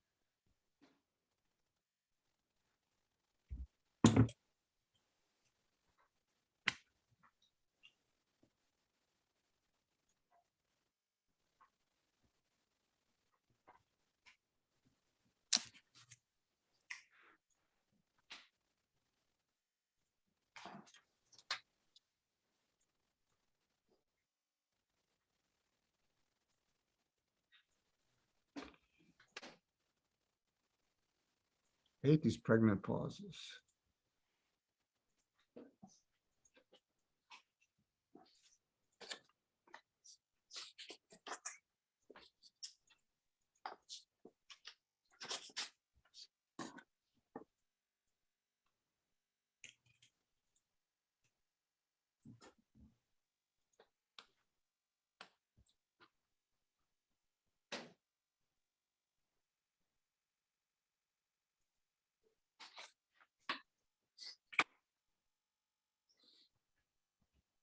All right, let's share the screen.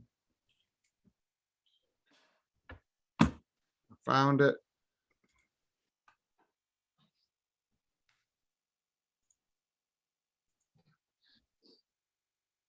Where is it? Here we go.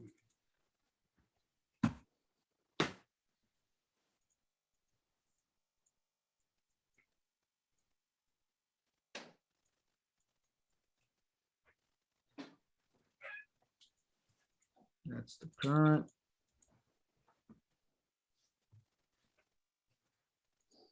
Let's rotate this thing.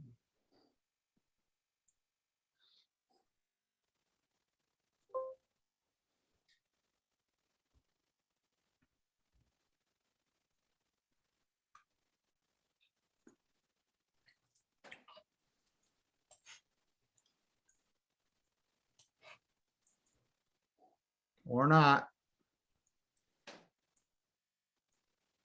I don't see the purple on here.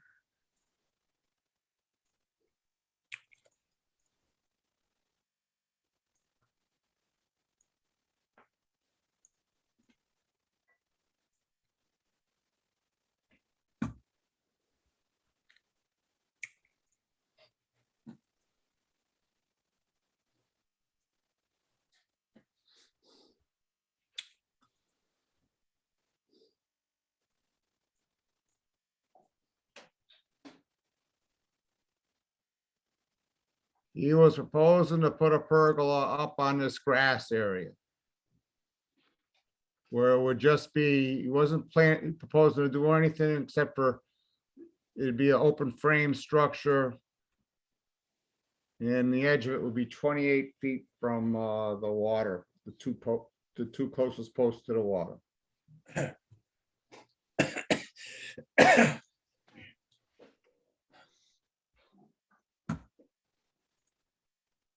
Any comments or questions from commissioners? Personally, Mr. Chair, at this point, I would not be in favor of the pergola. Okay, And to move this forward, I would like to see if we can at least get the construction underway. As I drive by, I notice there's a mini excavator down there along the water. So I don't know if he's trying to control erosion or what he's trying to do, but we should at least get the waterfront cleaned up a bit. so I guess based on Rich's comments, I guess I'd be looking for if there are any other discussion, any other comments other than Rich's?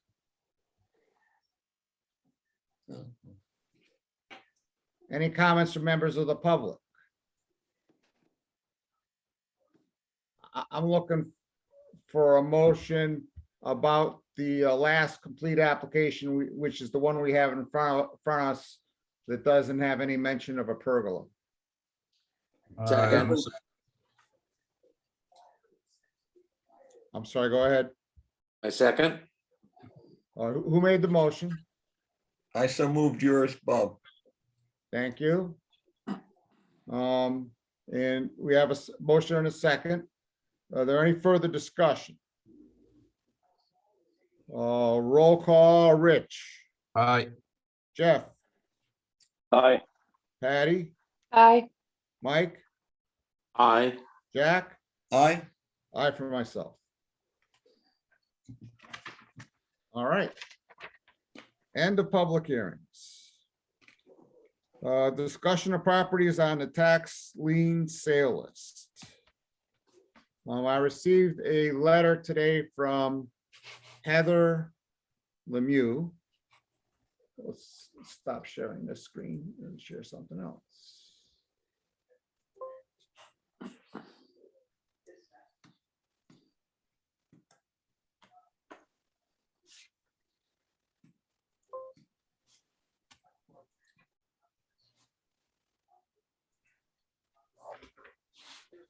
Oh, I can't do it this way.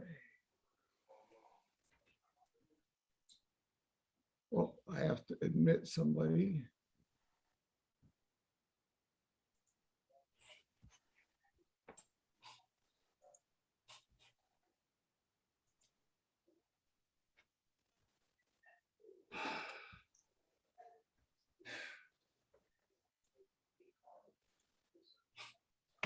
Let me see.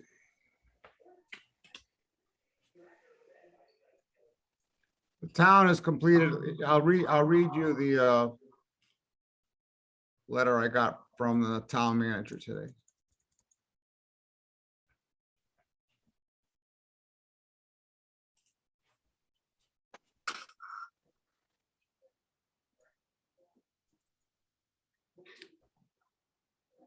I can figure out what's going on. Oh, here we are. All right.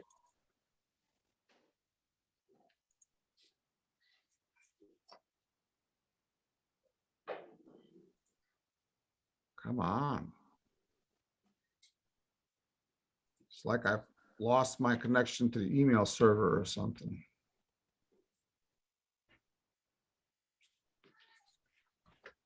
That email server's been acting up. It's been going in and out, so it could be. All right, well, let's do it a different way then. Let's see. Conservation Commission. Open space, conservation. All right, so. The town is, let's share the screen here. Share screen, here it is. Town has completed the foreclosure process on 3 properties, which we had previously requested be transferred to the Care and Control of Conservation Commission if we acquired them. And so I got screenshots of the three parcels in question. One is 0 Brayburn Circle. And so that's this parcel right here. It's next to Massapog Pond here. The second is this one right here. It's called, let me see if I can call that one up.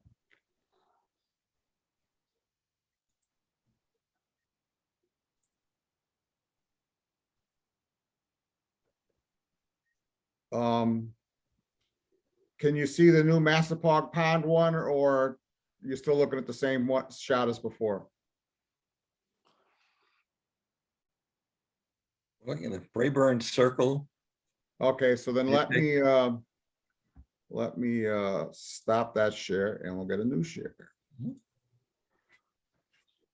Here's this one. This is this is the 867 Leominster Road rear.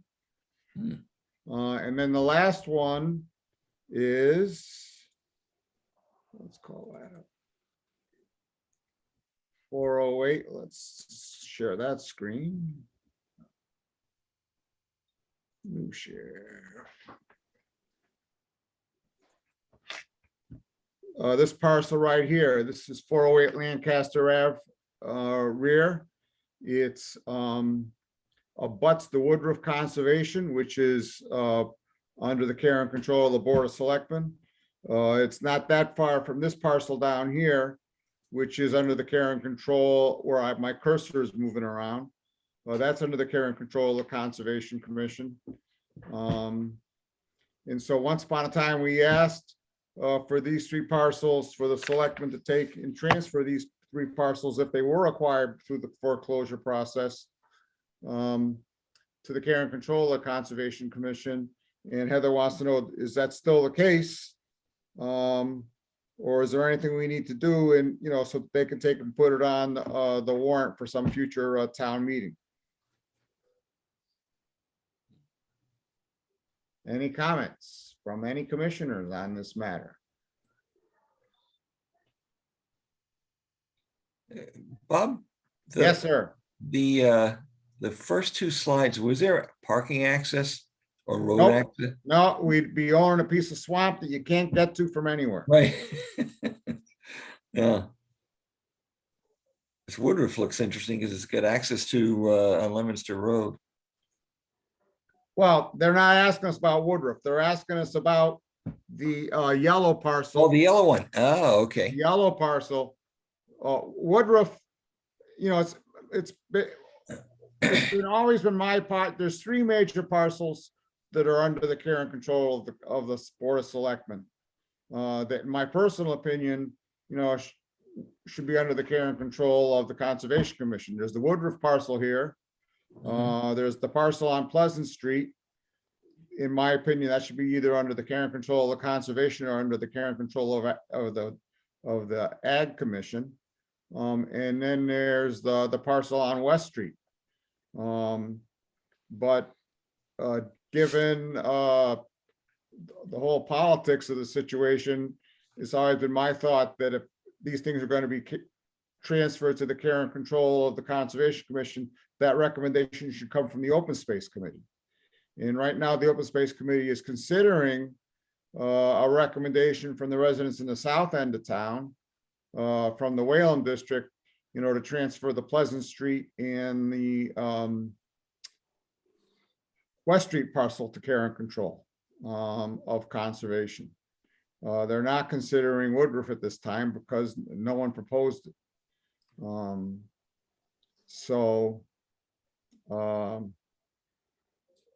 Thoughts? Jack, you have further comments, thoughts? This is all, I'm still trying to process it, Bob. Yeah. What is the Open Space Committee saying?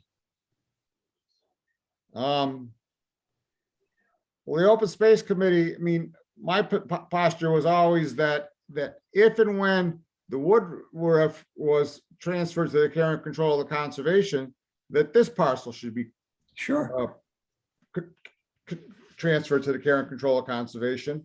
You know, and this parcel down here, which you can't get to from anywhere, is already under the care and control of conservation. And so, but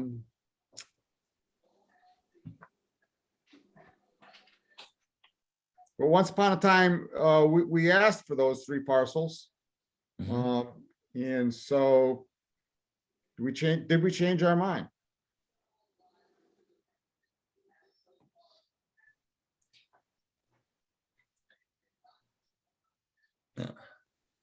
Mr. Chair. Yes, sir. All right, so you're saying that these 3 parcels you showed us, the town has already acquired through foreclosure? Yes, they have. All right, so I would make a motion that we accept those 3 parcels from the whomever is in control of them now and place them under the care and control of the Conservation Commission. Okay, we don't have that power, but we have the power that can To only be ask. done by town meeting, that we request that. Okay, well, I would put forth that request. Thank you, Rich. Do we have a second? Second. All right, roll call vote. Rich, All right, Jeff, Aye. Patty, Aye. Mike, Aye. Jack, Aye. I for myself. I think we just did a good thing. To me, it doesn't make a lot of sense to have these under the care and control of the Board of Selectmen. They don't have any rules for their land. It's like, it's just, it's just in limbo, so. Mr. Chair? Mr. Chair, Yes, sir. the Woodruff Conservation Area, Yep. can you tell me what kind of area this is? Is that too swampland? No, the north half of it is, mostly farmland.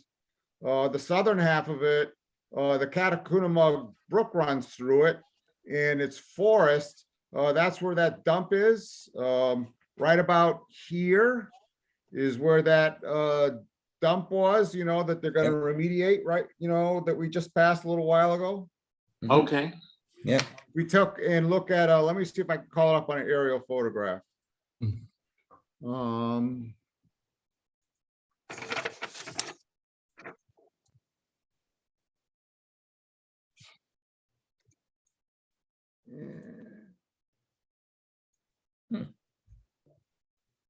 First of all, we'll share the screen.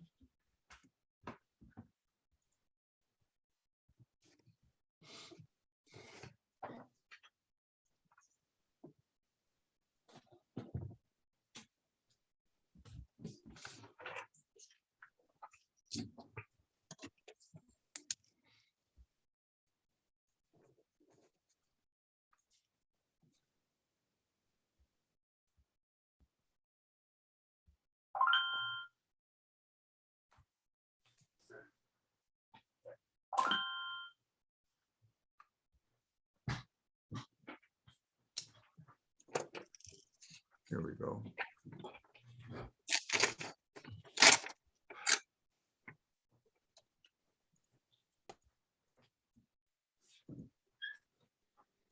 You know, so here is,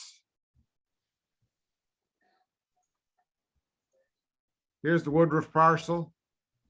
And you can see, Okay. you can see the northern part of it here is agriculture. Okay. The southern part is woods. The Catacoonamug runs down through the middle of it here. Right.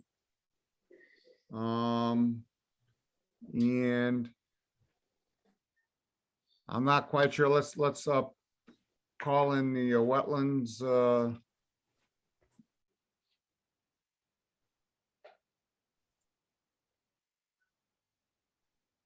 You know, this area down, these polygons here are wetlands. Okay. So, the town bought it. It's my understanding, the town bought it to keep it from being developed. because they were afraid of the impact on the sewer system many years ago. So, and the piece of parcel we just asked for is this one right here. I see. So that clear?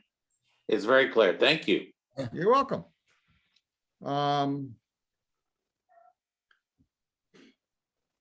I was gonna take and go tonight and do a review and vote on the property sought by the Conservation Commission through the tax lien tax title process. Back when Ken Jones was on the commission, the commission generated a long list of parcels that we wanted through the tax lien process. A lot of them, or most of the parcels on there, they weren't on the tax lien process. They're no longer under a tax lien in the tax title process. And so I was going to go through and revote, but I want to take and get my act together and have a graphic to show each parcel, and I didn't have a chance to do that, so I'm gonna skip that for now. And I'll put it on the agenda for our first meeting in May, since I won't be here the second meeting in April.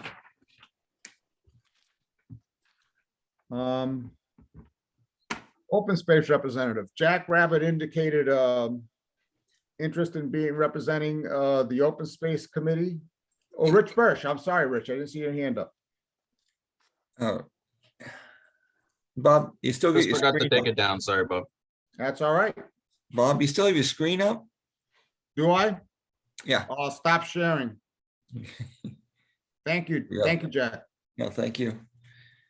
Yeah. Jack, you indicated, Yeah, I'm more than happy to have somebody else grab it. But at the same time, I know that between the stormwater activities and the stuff you've got going, it would possibly make sense. But I'm interested in hearing from you. What does it really entail? I've heard from a couple of the folks, but well, it entails, they usually meet they intend to meet once a month. Mhm. They usually actually meet about once every 2 months. Okay. The meetings last about an hour and a half. If and when the town is trying to acquire a new parcel, then it gets the time it gets really intense is when you are revising the open space plan. Mhm. That was just done and it's good for 5 years. So that's gone. Yeah. That was pretty intense. And then if you're acquiring a new parcel, that gets really intense. Although usually what happens is if we're going to acquire a new parcel, there is an ad hoc committee appointed with representatives from planning and the select board and the Conservation Commission and the Open Space Committee, and that gets pretty intense. Right now, they're pecking away at what should happen with the existing town parcels. And so they're considering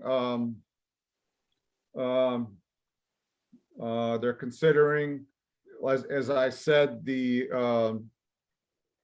Pleasant Street parcel and the West Street parcel.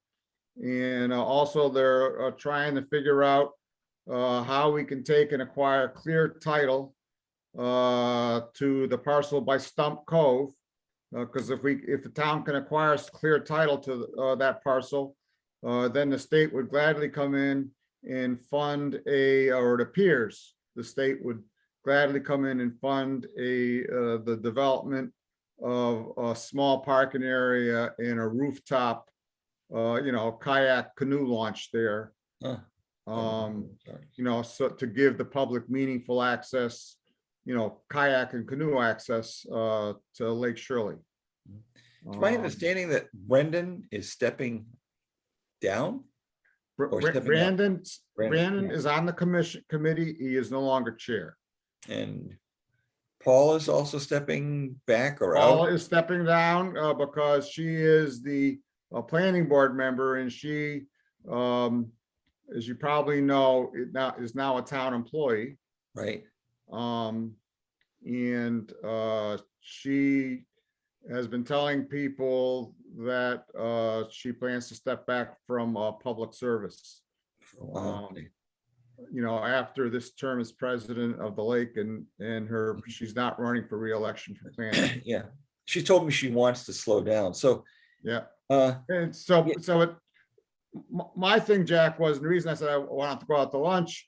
One of the reasons is like I would prefer that we not have the same person doing both sewer and open space. I mean, those are both pretty substantial. Yeah. I was hoping. Yeah, I'm not doing sewer. I'm not doing sewer. I'm sorry. There was someone would go. I'm sorry. Yeah, and I'm okay with that because stormwater and open space. Yeah. I would prefer we not have the same person doing stormwater and open space. I have no problems not taking it. I just thought, well, if nobody else is gonna, I'll do it. But it would be consistent with some of the other stuff we're doing. But I can certainly live without it right now. That's for sure. But if maybe Mike wants to do it, Mike. Oh, I saw Mike's lips moving. But isn't that a commercial? Let Mikey eat it or something? My lips were not moving. Oh, they were. I saw him move. I did. I did too, Bob. Yeah. Maybe Mary wants to take it Oh, and nominate. Right now, Mary's not on the commission, so that's that. I would love for someone as involved in our open space as Mary to do it, but she's not on the commission. So. Oh, okay. Hey, Mary, I tell you what, I'll take it, but you go for me and vote for me. That sounds like a loaded deal.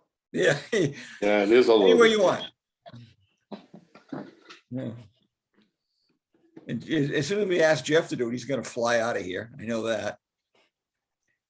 So. Hey, wait a second. We got Patty. Who's that?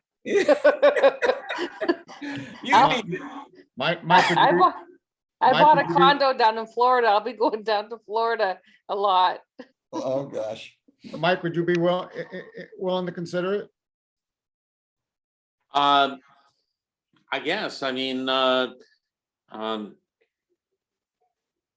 had someone else in mind who was also not on the commission, but before I commit myself, I'd like to be able to connect with that person. Do they have to be a commissioner in order to apply for this position? I don't know the answer to that question. That's Or ambitious. Why don't I or you just- research? Why don't I research? This is not an urgent question because they're not going to meet again until Okay. after our first meeting in May. So why don't I Okay. research that question, and we'll come back to this at our first meeting in May. Sounds good. Okay? Yep. Anybody have a problem with that? I'll call Martha right now and tell her to give him permission. Bob? Yes, sir, Rich. I do believe the conservation liaison should be a member of the Conservation Commission. I agree with you.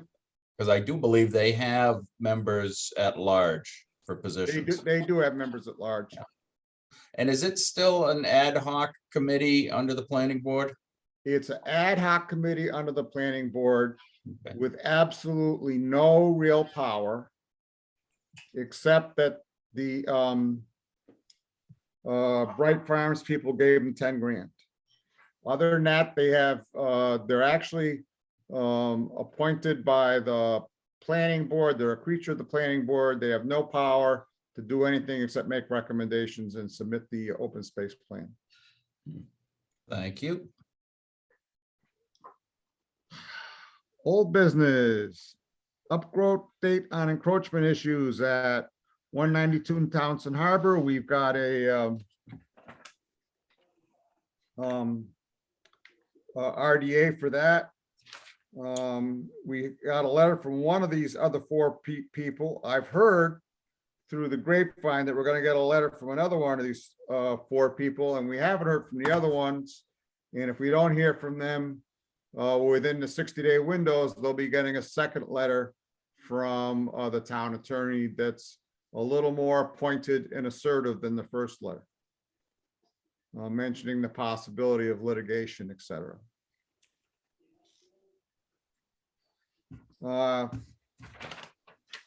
And I think that's all. Unless there's any comments, I'd like to go up on to the next thing. Update on maintenance work at Hollis Road as residents. The plumbing and the pests have been the plumbing and the rodent issues, I believe the plumbing issues I know have been addressed. The rodent issues I believe are in process, or they have been addressed.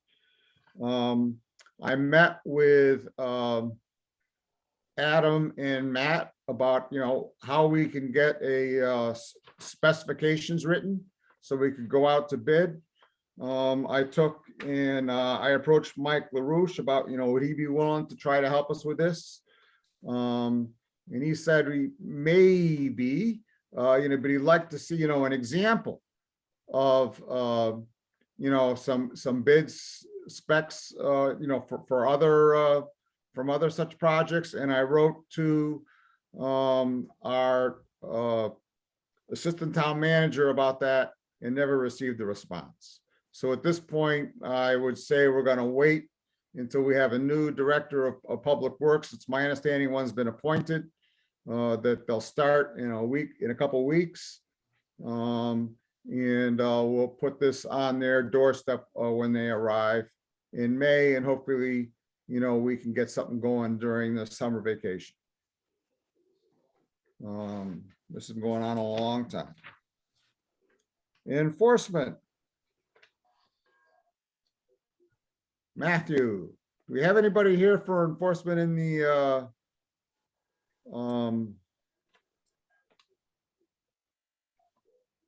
let's do Matt.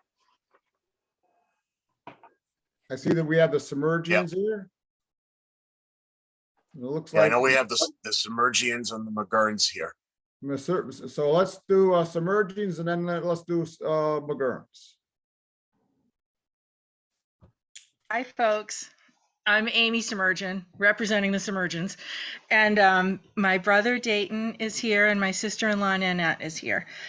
Yeah, so basically, today was the day for me to propose, or us to propose, how to do a good tree replacement plan. And I have talked with a bunch of both master gardeners and people who own places that sell trees, like local nurseries. I live in Western Mass. There's a lot of farming that happens here. Like gardening is really major out here. And basically, we've always had trouble with planting in that particular soil because it's not exactly soil. It's more like rocks and ground up pine needles. So, which you're probably familiar with that kind of stuff yourself. You've probably run across that. And so we, over time, have planted a lot of trees and shrubs that didn't really work out that well. And I am under the assumption that the goal here is that when we plant trees, the trees live. Can I just get that affirmed? Is that correct? That's safe. All right. So it kind of promotes a problem that other things we planted died. And so I did a little more research and I realized I'm actually growing citrus trees myself in my house using this thing called air pots. Is that something that's totally normal that you're familiar with, or do you want me to show you what that means? I don't see its relevance to what we're talking about here. We're talking about, a bunch of trees cut down, within 30 feet of the lake. Well, we have a regulation that says that if you cut trees down, we need replacement trees. Okay, I'll reel it in so it makes sense in this context. Okay, good. Let's do that. So the basic gist is normal plants that come from a nursery are either in a ball at the bottom, which means they had to cut the roots to get there, or they're in a pot, which means the roots grow around and around. So when you buy a nursery plant, you're mostly, in real life, what supports a plant is the roots, but what you're buying is the top because that's what people respond to, that's what people like. And so the taller and more robust your plant looks, you might be getting kind of rooked on the roots, basically. And so my proposal is that we get smaller trees that have a chance of actually living. And this goes together. There's a thing called air pots where it really encourages root growth. It's a type of pot, and I'm going to hold one up right here. This is what it looks like, or what one of them looks like. And there are little holes on the end of these pots. And what happens is roots grow out. And then when the roots hit the air, which happens in these holes, it sends a message back to the roots to branch out. And so you get really, really branched out roots. And so my proposal is that we start with smaller trees for the purpose of fertilizing roots in an air pot in a way that makes the roots really robust to give them a much greater chance of living than the normal nursery plants that we get.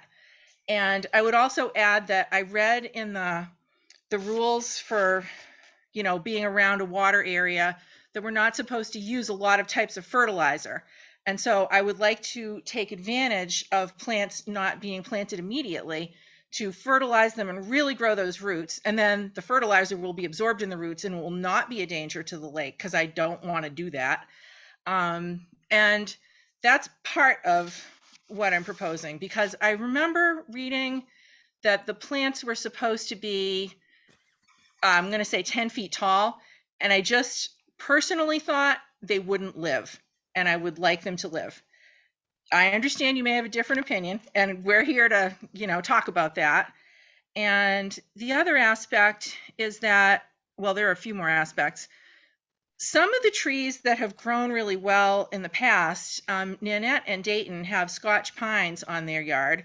So we were thinking about, obviously, I believe we have to present what kinds of trees here. Is that the case? True. Sorry? That's true, yes. Okay, yeah. So we were thinking of a blend of pines, Scotch pine, dogwood, possibly Enchanthus redbud, which is an American native thing. I don't know if we are allowed to do something like lilacs, a tall version of a rhododendron that isn't not a miniature, and not a miniature version of a hydrangea, a woody hydrangea, oaks, maples, and basically other varieties at the advice of some solid master gardeners. It might not be an exhaustive list, but because we were also thinking it is possible that these things will die. And so we have a proposal this year that instead of planting all 60 trees, what we would like to do is plant a wide variety of types of trees, basically in various places, all within 30 feet of the water, because I believe that is the rule. So we would definitely measure and make sure they're all within 30 feet of the water. And then we would keep track of, obviously, keep a chart or whatnot, of which ones live and which ones die. And the ones that lived, we would want to replicate next year by filling in with all the remaining ones. And the ones that die, we would also replace those, obviously, because I believe we have to have planted all 60 is the gist. So where'd you come up with the number 60? I don't know. I think that was somewhere. Is it a different number? Well, that's what we're here to discuss, and I don't know where you got the number 60. It's an open question. I think, hey, Amy, it's Okay. Dayton. Let me just jump in for a few seconds because I Yeah, screwed you up the date. I was actually supposed to be in town and back home for this. And I'm coming back on Monday, but that doesn't help anybody here tonight. I think the math, we're actually trying to figure out the math and say what's the actual number. I think we had said at that last meeting that 21 trees were cut down. I haven't gone on the property and measured the, I think you have to, it's a multiple of measuring the diameter of those trunks, I think was the regulation that we had read. And then depending upon the diameter of the trunk, it's a multiple of, it's one tree or two trees or three trees. At least that's our understanding. Is that correct? I believe that's correct. Yeah. Okay. So one of the actions that we have that, and I'll just put up my hand and say I had it, it's not done yet, is to come back to the, is to hit the property, which I'll be at this week, and to go look at the 21 stumps, measure the diameter and come back with at least what we believe, if the third party came in and measured it as well, what we'd all agree is the actual number. I don't know what that number is right now, but it's clearly between, the low end of the number would be 21 and the high end of the number would be 63 if they were all the widest possible diameter there. So that's the range I think that we're talking about. Okay.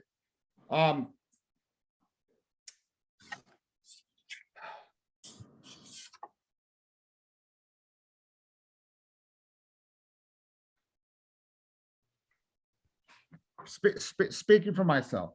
Yeah. To me, what we need is,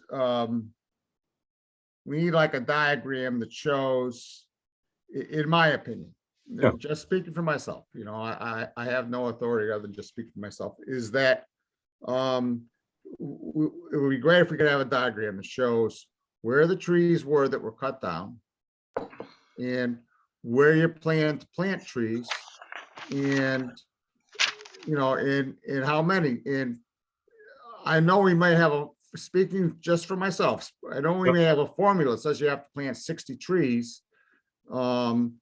I don't think that's my personal opinion. That's not something that we would actually require to do just because we have a formula that says you have to do that, because they're going to end up all crowding each other out. Totally. And so, and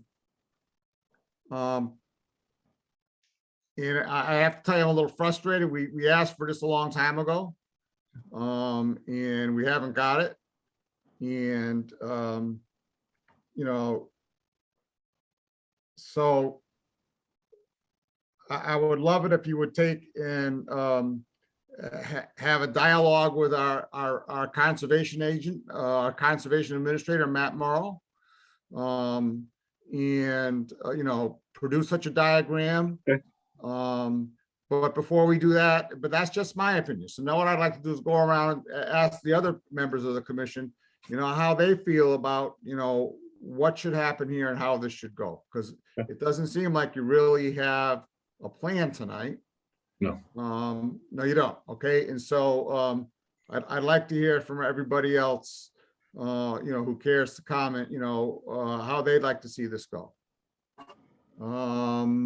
Rich Birch. Mr. Chair, I do agree with most of your suggestions on there. As far as a palette of plant material, I think it's pretty easy to just walk around the point there and come up with plants that are already indigenous in that area to those soils: red maples, Scotch pine, red pine, white pine, mountain laurel, witch hazel, blueberry. So I wouldn't recommend going too much further outside of that realm as to use what is already there. Okay. I'm not a big proponent of putting dogwoods and landscape type plants in there because they just don't tend to be as hardy in those soils. You know, it is basically a very limited layer of topsoil and then gravel. Yep. So the plants that are already there have shown a likelihood to survive in that soil. Okay. So I would certainly try to limit my palette of plant material I'm going to use. And I do also mirror the chairman's comments about it, not necessarily every plant put back in there has to be a tree. I mean, there certainly should be a little bit of understory as well, just to help provide some erosion protection and some ability to hold the moisture in the soils while the other trees are trying to grow and produce shade in that area. Okay. Okay. Yeah, thank you. And I take it the stumps are just in place, so you're going to plant around the stumps as they're there. So you might even get some growth from the stumps that are there. Depending. Most of them are white pine, Rich. Okay, yeah, you're not going to get much from white pine, so. And just to put a fine point on it, to be clear, I'm assuming you want us to leave those in because of the root structure that's underneath there, or do you want us to take them out? My suggestion would be to leave them. Yeah. Because they do add structure to the soil and help control erosion for several years to come before they start to rot out. And again, you might still get some growth from some of the crowns there. Okay. Mr. Chair. Thank you. Any other comments from commissioners? So I guess my suggestion to you is that you take, and, you get a diagram. It doesn't have to be, an engineered survey, you can take and use, like something off the assessor's website, the aerial photograph, draw on it. Where the trees were that were cut down. Okay. And then propose, like where you would plant trees, to replace them. And, building on what Mr. First, which Rich said, about, maybe some shrubs too. And work on that with Matt. And then, send it into the commission, prior to the meeting. Okay. And I take it you're all remote right now? Yeah. And so when would come the time when you're no longer remote? Or is there ever a time when you're no longer remote? We're going to be meeting at Easter, so I think at Easter we could go find where the stumps are. Yeah, I'm in like California. I'm coming back for Easter. Amy's in Northampton. She's coming back for Easter, but going to have some surgery after that. So we get to do the fast family huddle next weekend, and we'll zip around. And if we can pull off this diagram from the website, I haven't tried to do that before, but if we can pull something like that off pretty quickly and easily, this shouldn't be a heavy quote, a heavy lift for us to figure it out. The only other thing that I don't know, and we'll talk to my parents about it, because really at the end of the day, they're clearly involved in this. It's their property. Is if they want help of, I'm not a landscape designer, if they want help bringing in a third party, because there is an art to it, and I'm not an artist, but there is an art to like how you arrange things and what things go together and look good. And I don't know if you guys have any recommendations of folks that have worked with the commission before that have a good reputation that you guys feel comfortable with. And so I suggest that you call our administrator in the morning. Okay. After 10 o'clock. Yep. Did I get that right, Matt? Call you after 10? Yes. Jeff Viviano. Yeah, Mr. Chairman, I don't mind personally going out and I guess developing a plan if they'd like, what trees were cut, where they are, and putting it in on paper. And then that way they can kind of work remotely with that, if that's something that they'd be interested in. I'm sure Matt and I can go out there in an hour. And that would be so nice. Yes. Thank you so much, because it's just hard to, I think even with having the special aerial photographs, it would be hard to put the trees on there, because it's just kind of hard to judge where things are when you're not used to it. So that would be so helpful. Thank you. That'd be awesome. Okay, so I'll touch base with Matt. I guess as long as we have your permission, I'll go out and do a scale drawing of what you have for stumps, and then maybe just make some suggestions on placement of trees and varieties. Is that okay? Yeah, that'd be fantastic. Okay. Thank you That's so okay, much. Mr. Chairman. Thank you. Okay. That's very generous of you, Jeff. Thank you very much. All right, I'll call Matt tomorrow. Super. But I would to the Submergians, I would call Matt tomorrow after 10, about if he has any suggestions, for someone, or if he thinks it's necessary, but that happened, that conversation can happen offline. Awesome. And but I just also would mention again that this has gone on for a long time, and the commission would like us, to bring it to a close. So, Message received. Thank you. thank you very much. Anything else for the Submergians? Let's move on to the McGurns.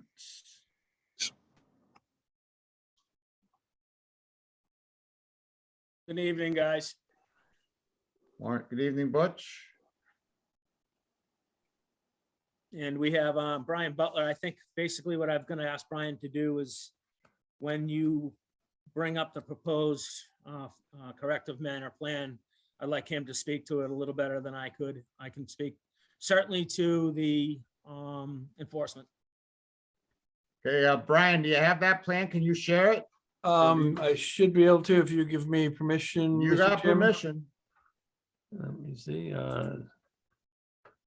Any of the commissioners that want to look at it on their clouds, it is on the cloud. All right. Here we go. It came in late this afternoon and I added it. Thank you, Matt. And can you see that on your screens? I can. Great. And I can probably blow up a little bit, maybe. That'd be a good idea. That's probably about as big as we can get and still have some perspective, if that's okay. It's Butch indicated that the pine tree that was removed somewhere in this area was a large 60 or 70 foot pine that was removed with the commission's permission, I understand, some weeks ago. And as part of that, there was also clearing of the remainder of the vegetation in this sub 30 foot swath, if you will. And the commission asked for a restoration plan to be provided, and Brendan Descharme from David E. Ross has prepared this for Butch's benefit. And it shows a fairly diverse species list here. You can cross-check the iconography here. We have paper birch, red maple, spruce, high bush and low bush blueberry, azaleas and sheep laurel, I think are the major players here. And this would all be mulched with a nativistic mulch, as well as any bare areas can be seeded with, I think the specs here are a New England wetland, or New England upland mix seed for stabilization, but there probably shouldn't be a tremendous need for any stabilization because it'll be planted and loamed, planted and mulched. The soils there are quite well drained, maybe a little too well drained, but pardon me. But with the right soil amelioration in the planting holes, these should be able to withstand that. And of course, being right at the doorstep, literally at the doorstep of the residence, it could be maintained until they with water until they get a foothold, a secure foothold there. And I know Matt and some of the members have been out once, twice, or maybe thrice in recent weeks. We did get correspondence from Natural Heritage on this as well. And I just responded kind of in brief to Melanie in response to her letter there that in my considered opinion, and I'm not just blowing smoke, the work that was done outside the scope of the approved tasks is by no means deleterious to Blanding's turtle. Particularly at the time of year. I mean, that's just fortuitous, but that being said, as long as the site remains largely sequestered, while it's still bare soil on that, it won't be any more trepidatious for Blanding turtles than the originally approved plan. The big thing, of course, here is that bare soils are very attractive to nest-seeking females in very late May or through the month of June, and that's the most precarious time when Blanding turtles are known to seek out, a single house lot that's a quarter mile into the woods, and they'll just show up there after the foundation has been excavated because they can smell the soil literally from a mile away. So that's our biggest concern with the T&E or the MESA aspect of this, is just keeping the site locked up. Fence is in particularly good shape. There's a few exceptions along the driveway that I mentioned to Butch. It just should be a staple and staked and stapled, but I saw no places where the fence was completely overtopped or compromised. So it's a aggravating but moderate repair job to restore the integrity of the fence. So keep the animals at bay if they should happen to try to get entrance to it. Anything else, Butch, that No, I just want to make a couple corrections to your statement that the pine tree in question that was taken down was done last fall, or no, actually last summer. That was a walkthrough that about half the commission was actually there as a random check because they were looking at something else up the road. And that was the day they came and I pointed out the integrity of that tree, which was severely compromised in the internal components of it. You could put your arm right up the side of it. And then I think the members at that time, we talked about what was the corrective fix to taking the tree down. They said, we'd just plant a couple trees, red maples. That was the statement that was made. The reason why the fence was relocated is because that fence line that is now there, and mind you guys, I will say something. I did go a little further beyond the area in question. I could have easily just swooped the fence around the backside of that pine tree. But the reason why I didn't is because we did stump it, and that stump was probably created a crater 30 foot around, well, maybe not quite that big, but by the time we had to hog it and dig it out, it was close to that. And for the most of it, it took the entire topography of that sloping hill up, down to the level that we need, well, actually at the bottom of the stump component. North side of that where the cursor is now is where I labeled out the fence. I leveled out the fence back there.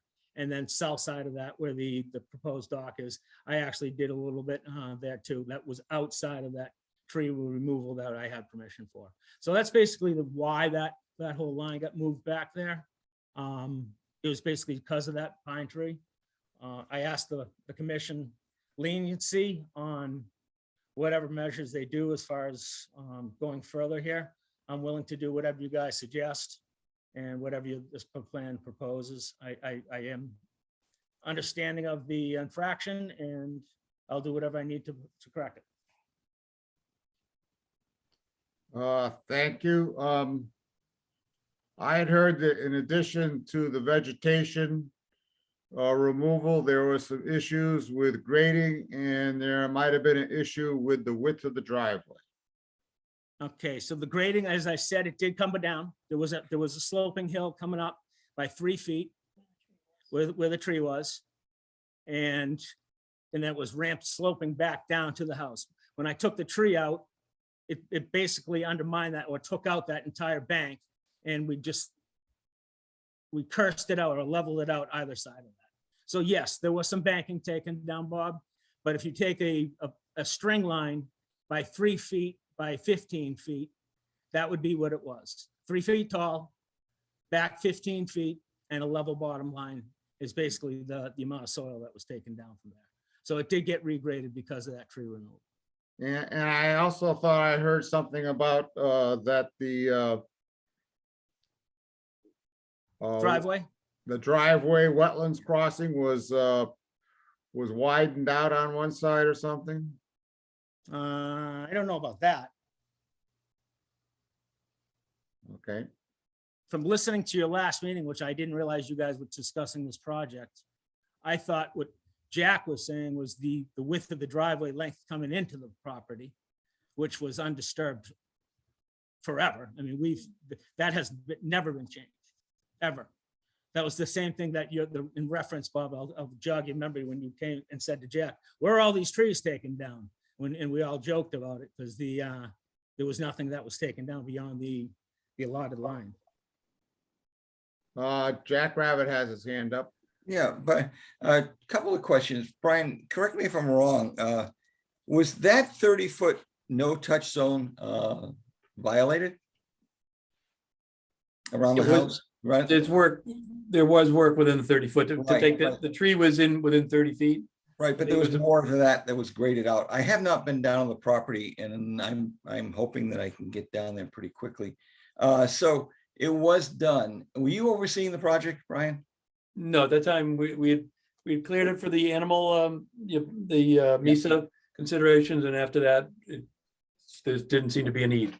So you were on the site. So who was coordinating and telling these folks that it was okay to go inside that 30 foot? So was it yourself? Was it Butch? Is it the contractor? Is that who we should be hauling in? So, Mr. Commissioner? Go ahead. Yeah. Jack, so when that tree was still standing inside the 30, roughly 15 or 12 or 15 feet off the lake line, we actually had a random walk. Well, I happened to have been there with your commission. your commissioners and your commission, and your commissioner. Mhm. We pointed out the tree. I think I can recite who's there. I think Matt Morrow was there. I think Jeff Riviano was there. I think Bob Pease was there. And at the time, the, what's his name, who's no longer on the commission, who just retired last year. Carl Luck? No, it wasn't Carl. It was the younger boy. He was a firefighter. Oh, yeah. Oh, okay. Yeah. Yeah. Ken Yeah, Jones. and we pointed the tree out and then we all agreed that I could take it down at that present time. That was a standing order at that day. I don't recall, That's not it. No. I don't recall, I was on that walk, I don't recall, I remember you bringing it up to us, I don't recall us, there was any kind of discussion about you could take it down. I'm not saying there wasn't, I'm saying I don't recall it. Well, we wouldn't have taken it down. if- Yeah, it was clearly, it was the whole, it was the comments even that were made was put two red maples in its place. So aside from that piece, did we do anything within the 30 foot of that? Yes. Within the high water mark and such? You did. We did. Yes. Okay. Why did we do it? Because you gave us permission to take the tree down. So What about the trimming? It looks like you're putting a lot of other trees and such, and some of it's within 30 foot, it looks like. I don't know what you're looking at, Jack, sorry. Yeah, I'm just looking at that's what's being shown right now. Bob? Well, because that's what we're proposing to, how to replenish the areas. Yeah, how did With all it these happen? trees. Well, with the work, of course, for the culvert was within 30 feet because it was it's in essence of, limited project, although we didn't file it as such. There's really the only other way to get to the home site would be east of this isolated wetland, which would put you within 30 feet of this and the lake here. That was all approved. And this was a prior pre-existing road that serves the camp area, if you remember. We also had disturbance here. We originally had proposed a retaining wall there, but the commission decided they didn't like that, so we left that as a very steep slope. And of course, over here, we're within 30 feet in a small area, I guess. Well, actually, prior to this, yeah, we didn't have much. I think we're right at the 30 foot with this threshold where it says existing path here. Jack, with your permission, I'd like to, oh, go ahead, I Bob. believe Rich Birch went on a site walk there recently with Matt, and I'd love to hear what his observations and comments. Absolutely, Mr. Chairman. Thank you. Thank you, Mr. Chair. All right, so I guess my first comment is we were carrying that 308 grade from the north quite a bit past the edge of the house. So the grade that was supposed to be 308 that is now 305 or less is far more substantial than 15 feet. No, So- that's not at all true there, Rich. Okay. The- Bob, can I share my screen? Yeah, please. Absolutely. Yeah, Okay. I'm gonna, 1 second. I'm gonna, Do I need to stop my share? I'll stop. I just stopped it for you, mine. Okay. and now I'm going to, go ahead, Rich. I think you can share your screen now.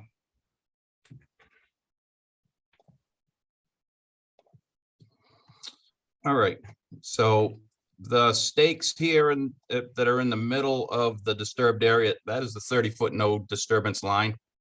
Yes, The 308, 309 grade was supposed to carry from the edge of the existing erosion protection correct, out to about here. correct. So this looks like a lot more disturbance than 15 feet. Can you see my cursor? I can. can't, yep. Okay. So as we look down the side of the house, you can see along the side of the house, we're looking out at the 305 grade. Correct. If we look at the plan, we look out the side of the house, the 308 grade is there. And the Correct. 308 grade carries to about here. So halfway from the house to the edge of the wetland, is where the 308 grade is supposed to carry. So right now, the 308, the 305 grade starts about here Mhm. and runs to about here. So this is where the 308 grade was supposed to carry. That, to me, and I could be off, looks more like 45 or 50 feet, not 15 feet. So Rich, I agree with everything you just said there. When I Okay. meant 15 feet, I meant we took 15 feet. It'd be towards the Lake Shirley side to your left of your screen. That's where I would compromise the areas from that point right there. Yes, your cursor, 15 feet in roughly. Yep. And I do not deny that I took the slope down. The reason why I started taking the slope down was to deroot the tree. It was a massive 30 foot round crater in the ground, right where your cursor is. Correct, sir. And by the time I took that crater out, there was not much left of that toe of that 308 line, either side. And there was two flanking sides that was left of 308. I massaged it either side. That's what I'm admitting to. I am 100% admitting I massaged that slope north and south of that crater to Okay. match the crater. So we're Can I gonna ask a put that, question, Rich? we're gonna put that back, right, to what was the approved grade at 308? If that is what is the recommendation of the commission, absolutely. Yeah, that would certainly, I mean, that's what was approved, and I know during the hearing process, I brought up several times that, you know, the way you've designed the house leaves you just a bowl in the backyard.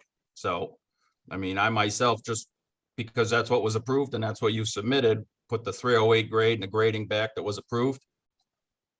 Second question I did have is we're out on site. I saw the planting plan that Mr. Butler provided, but when I look, I'm assuming that this is the tree line here that has been removed.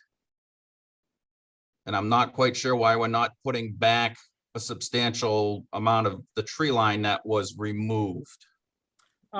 We didn't take any trees. Yeah, down. Rich. Well, really- but let's go back for a second. This looks like the pond. This is where the crossing is, and your house is right here. Correct.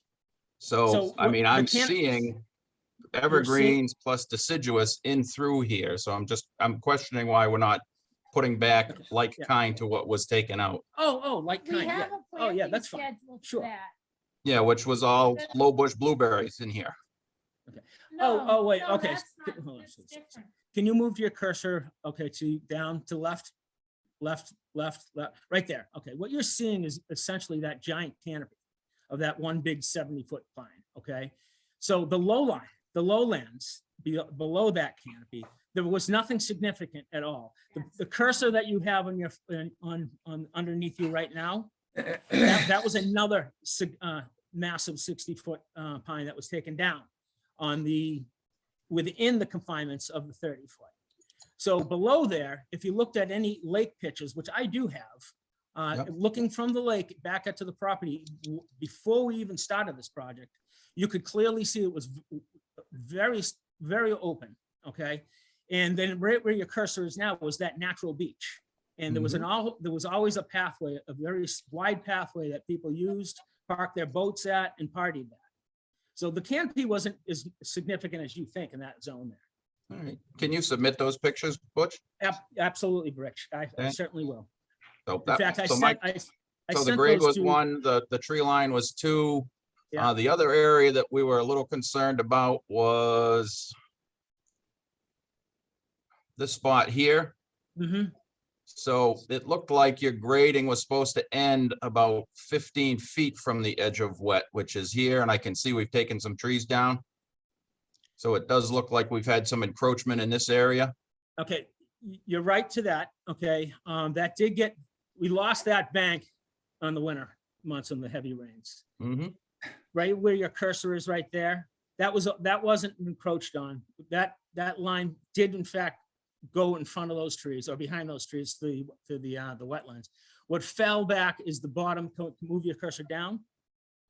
In that zone there, I lost that bank, and we actually lost the excavator in that area. He toppled down into that, he plunged himself down in there. We had to pull that excavator out. He almost died.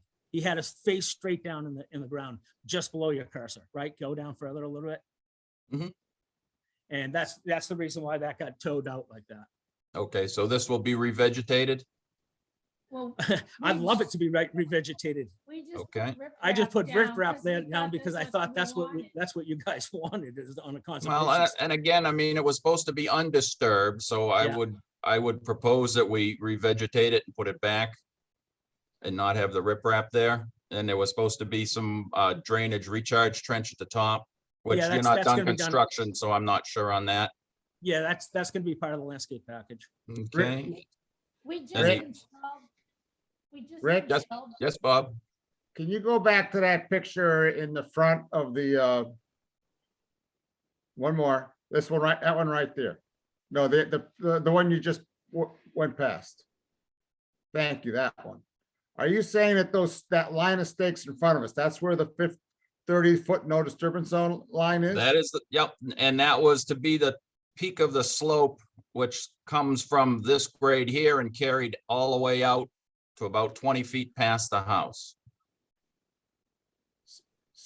See, but from my point of view, I'm looking at that and I'm just totally dismayed that there's all of this basically scrape clean ground to the left of those stakes. If there was a big tree there that you think you got permission to cut down and you cut it down, I don't understand why anything else happened over there than cutting the tree down. You know, if you, and I don't believe you did get permission to cut that down, but we have a different memory of what happened.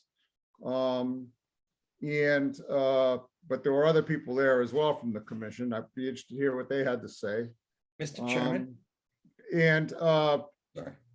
I'm just totally dismayed, you know, that there's absolutely nothing natural in that no disturb zone there between where the stakes are in front of the picture and where the wattles are, you know, at the end there. That's just my comment.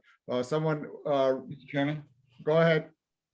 Thank you, sir. Mr. Chairman, we would have never allowed them to remove that stump. Even if they'd cut the tree down because it had it, we would not have allowed it because we were trying to retain the integrity of the slope. Yeah. I do not believe for a second that any of our members said take that tree down and remove the stump for sure. We don't do that. Anything else, Jack? Yeah, if you look at the picture, you kind of notice where's the other vegetation on the downward slope to the on the left-hand side. Where'd all those trees go? They're blueberry bushes. Well, where do they weren't all blueberry bushes beforehand. No, that's the beach where everybody pulls their boats on. Yeah, that's okay. That's I have pictures that I'll share with you, Mr. Chairman. Yeah, I don't have them right this second, but I think that needs to continue to be investigated. That's a lot larger area than that small garden path that was leading down to that area. I don't see, there were a lot of trees there. Maybe even 1,000. Oh, could have been 1 million. It could have been, but yeah, I'll say that at least there were more than 2. Okay, that's it. Let's keep it serious here. Okay, sorry. So, right, so can you go back to that last picture? Is that what's on the other side of that? Is this immediately to the left of that picture we just were looking at? Yes. Yeah. Yeah. Holy mess. So you're saying that it's so to the left of that it's not natural. It's also been stripped clean. It's magically cleared. No, that's the way so, it was with the boats. So, everybody pulls their pontoon boats over there. So can I answer, Mr. Chairman? Can I answer that? Yes. When I went to 2 sidewalks out there, I never saw.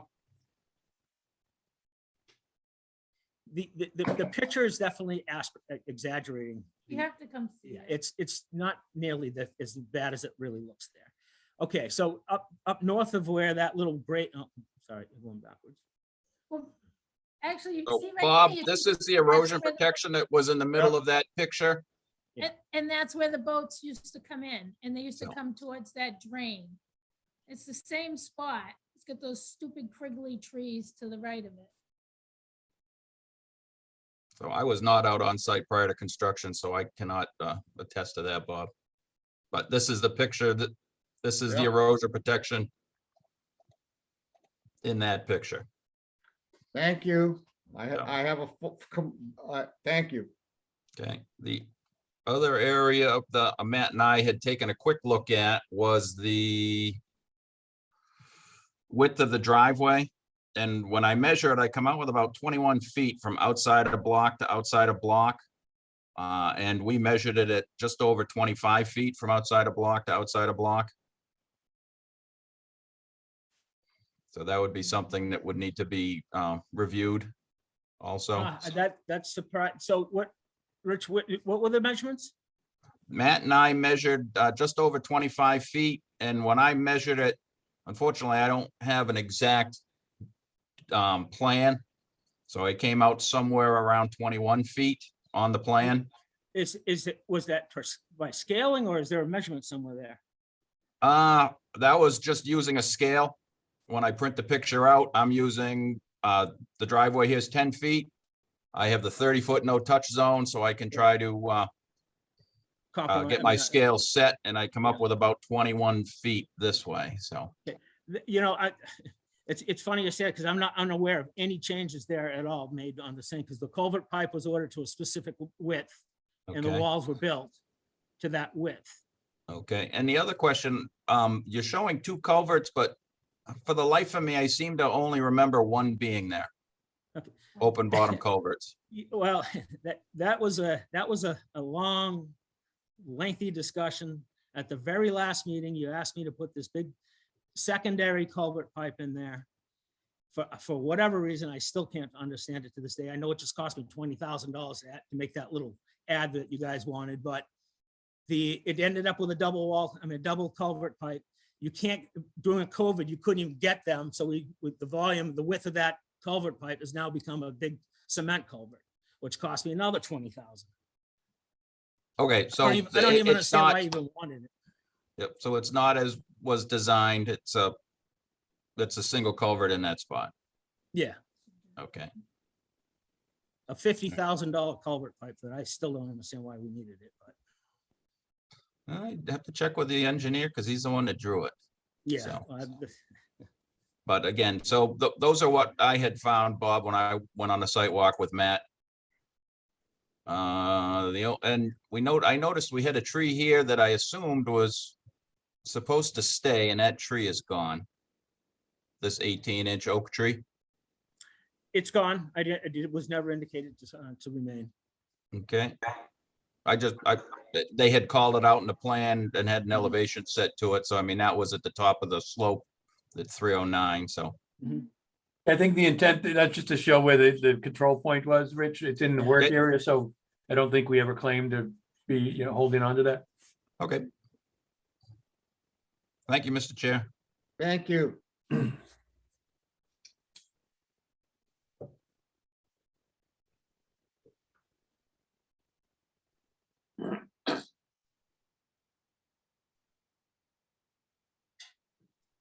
Rich?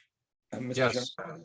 Go ahead, Jack. I have a tremendous number of pictures that were taken prior to the construction that began, and I believe we'll be able to isolate all the trees that were actually removed outside of the 30. And We got a 360, we did all sorts of things, so. Jack, do you have any pictures of that area that's we were looking the at? pathway, I that's believe. out between the erosion protection and the lake. I believe we probably do. You might have to squint, but yeah, we did Carl and I did a full 360 video. We went and took pictures of the walkway down. Can you please, Jack, look through those and see what you can find? You can try it right now. No. Oh, okay. I can share, Mr. Chair, I can share a picture that's doesn't comprehensive, but it'll give a little bit of flavor. And it's right on my desktop if you'd like to. Oh, go ahead. Go ahead. How do I get back to a small screen? Oh, here we go. And hopefully you can see the view of the lake now. Yeah. So this is the path, the pre-existing path is all pre-construction, and to the right is to the left is, I think, untouched. To the right, is the area in question, and you can see there's no real tree. This is sweet fern. This is a little pine seedling sapling here. There are some oak branches overhanging this, but the tree I think is outside, and you can see blueberries, some kind of maybe a little oak or a maple. So it wasn't, there weren't trees there. There was certainly undergrowth, but there wasn't there. Further to the right, I can't attest to based on this photograph, but just to give the character of the pre-existing, it wasn't per se forested, it was young second growth stuff. Mr. Chairman, Brian, that picture clearly delineates the fact that there was well vegetated within 30 feet, right? Yeah, there was vegetation. Yeah, we're not denying. I don't think anybody's Well denying that. It just- vegetated, and it there are wasn't- some trees that are actually trees. Oh, these are all, saplings or seedlings, less than 4-inch diameter, but I can't say what's off screen here, but 2 inches chest high. I'm sorry? I believe you used maybe it was another one, 2 inches chest high, right? It becomes a tree, goes from a sapling to a tree. Not in my, I might defer to Rich on that, but Okay, not yet. let's start addressing our comments to the chair here. Excuse me, Bob, I apologize. That's all right. No, it's just, thank you. So anyway, the only thing that was handy that might give people some flavor of what we're looking at. Well, but Brian, what I take away from this is that the area had a natural aspect to it, and right now the area has no natural aspect to it whatsoever. So your picture is helpful. Yeah, it was green. It just wasn't a forested environment. That was the only point I was trying to make. Thank you, Brian. And I can unshare that probably now. Yep. Except I don't have the share button disappeared on me. Well, don't worry There it about it. is. I took Okay. care of it. Okay, thank you.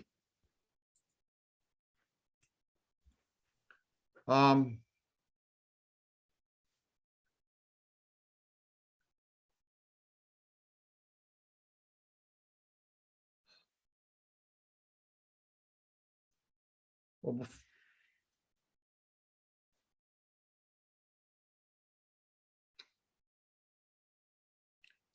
speaking for myself, I guess I'd like to see what Jack comes up with by the next meeting for pictures. And we can take this up again. And I'd like to hear from about the width of the if we compare the actual grades to what was approved. It seems to me like there's some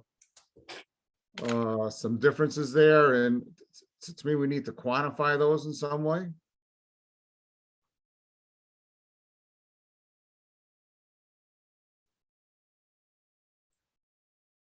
It should be doable with an overlay, a survey overlay. That's a great idea.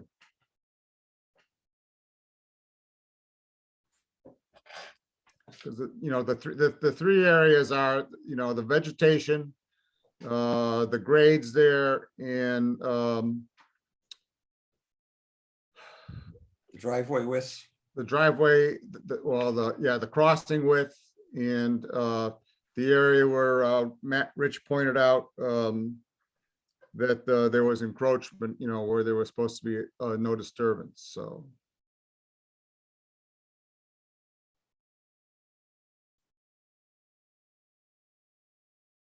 Which is that something we can get Ross to Oh, do? yeah, I was waiting for more further statements. Mr. Chair, can I speak? Go ahead, go right ahead. Yeah, sure. I'll have Ross Associates do an overlay plan of existing topography versus the proposed topography. Thank you. I don't know what to do for the bridge. You want me to just have them survey the outside area of the bridge? Just verify that. it's Yeah, just a correct. narrative stating that the crossing is as was approved. Okay. Yeah, And we don't need a survey. I agree with Rich, a narrative. Yeah, would be just a narrative. Okay, and then I don't know what else you want me for the other zone that you Well, talked about.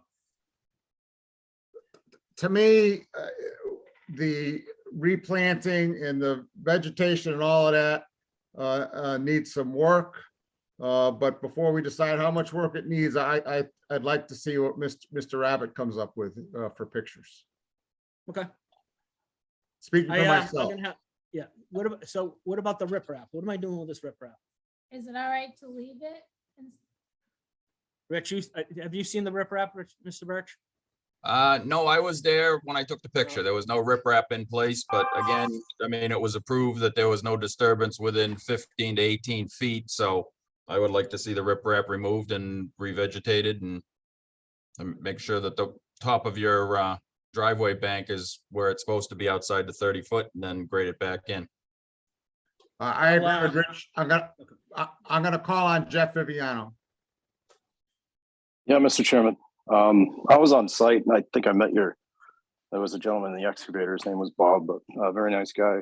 I was there this week. And yeah, I was pretty surprised to see that silt fence had moved pretty close to the water, personally. As for what vegetation was there, I'm on the lake quite a bit. And I guess that area on the southwest side, it was kind of low scrub brush. I kind of have to agree with that. I don't think there was any significant tree. There were 2 large pines that were taken out on that south side of the house, and then that one large pine. The 2 large pines, I think we had agreed to take those 2 out, and then the one large pine that we were discussing was taken out as well. I personally don't remember many large trees in there myself. It was an area that you used to just pull your boat up and like Butch says, you know, back in the day, they would just have big parties out there when I was a kid. So as far as the riprap, the silt fencing is right up to the water now, and the riprap is right up to the water. So that's just what I saw. So that, I guess that little cove that was at the end of the that retaining system, that retaining wall is kind of filled in slightly, but yeah, he was putting some riprap down in there just to control the erosion, I believe. But I would like to see some pictures too. I mean, if my memory serves correct, I don't think it was very large. The other maybe suggestion, and I'm not sure what the rest of the commission feels, is that if you're going to revegetate that area, maybe a flatter structure for it to maintain water might be better, to maybe get rid of that swale, since now it's gone already. Why don't we just keep that grade and plant to that grade now? I think it would have a much better chance surviving instead of on a hill, not really getting much moisture. It'd be closer to that natural water level. So I think things may thrive a little better if that was lowered down to the grade that it is now. But again, that's only just my thought on it. And I didn't personally measure the bridge, but I mean, it seemed close. It might be a couple feet more than planned, but and then as far as the crossing, I think instead of the 2 culverts, I think Butch, you went with a larger single culvert. Is that correct? Yes. Okay, so I think the width of that single culvert has just as much surface area as the 2 culverts. I think you were trying to say, Butch. So those are just kind of what I had seen on site and what my memory serves. That's it, Mr. Chairman. Thank you, Jeff.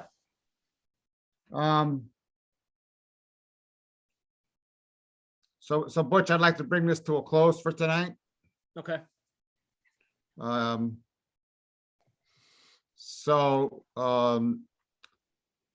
Knowledge of results from tonight's meeting. Mr. Rabbit's gonna look for some pictures. You're gonna get an overlay and get a narrative about the contours, and you're gonna get a narrative from the engineer about the width of the driveway, and if the engineer could provide a narrative about the culvert, And then we'll take it from there again the next time. Okay, fair enough. Could I also present pictures too from the, Sure, because I have a bunch of them even before we bought. the super. property. That would be helpful. Yep. Okay, well, I appreciate it, guys, and I guess we'll reconvene in 2 weeks.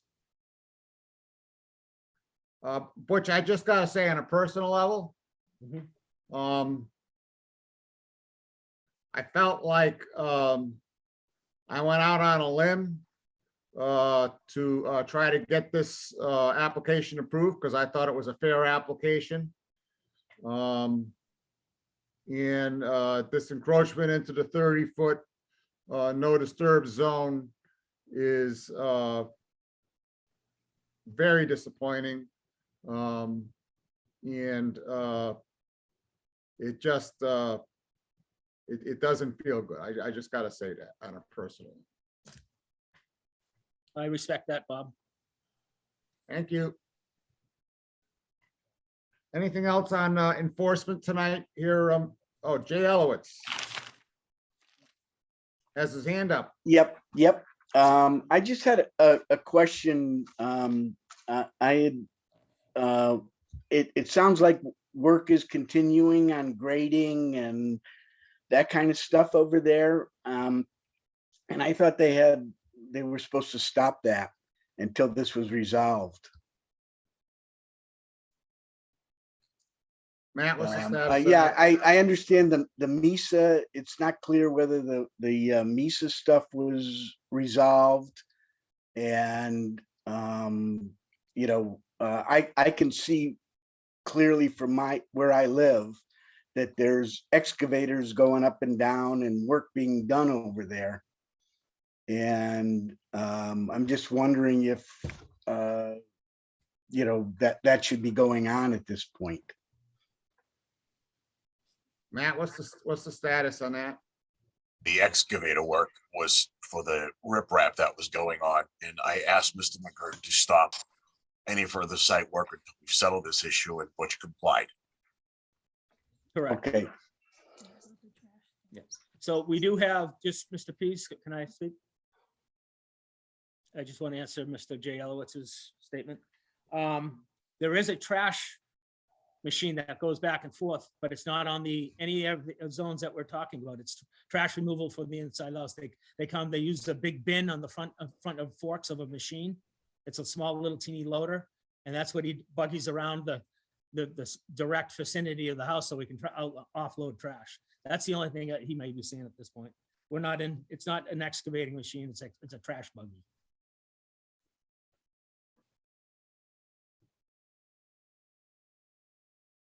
Anything else, Mr. Elowitz? I don't think so. I just, you know, it just, in the past 6 weeks, 6 weeks ago, I couldn't see that house. Now I can see it. So clearly a lot of stuff has been taken down. You got any pictures, Mr. Elowitz? Yeah. Yes. Can you send them in? Sure. Before and after? Sure. That would be I can wonderful. do Thank that. you. Okay.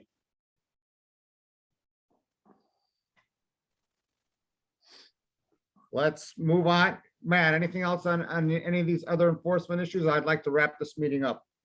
Just a quick question on 441. Yeah, That's going to be coming up at our next meeting for the amendment to the order of conditions. Once we grant the amendment, are we going to then take that off the enforcement? Yep. Seeing as there won't be any issues left. Yep. At least as far as the chair is concerned. Okay, so 23 North Cove, I have an appointment tentatively scheduled for next Thursday with the homeowner. When you arrive, you'll find he's built a shed. Yep. Right within the 30-foot no disturb. I'm going to talk to him about it. I have no building permit request for a shed, by the way, so I'll talk to Casey about that, but I'll double check the size first because there are certain minimum sizes that don't require building permits, which could be why. I have another enforcement action over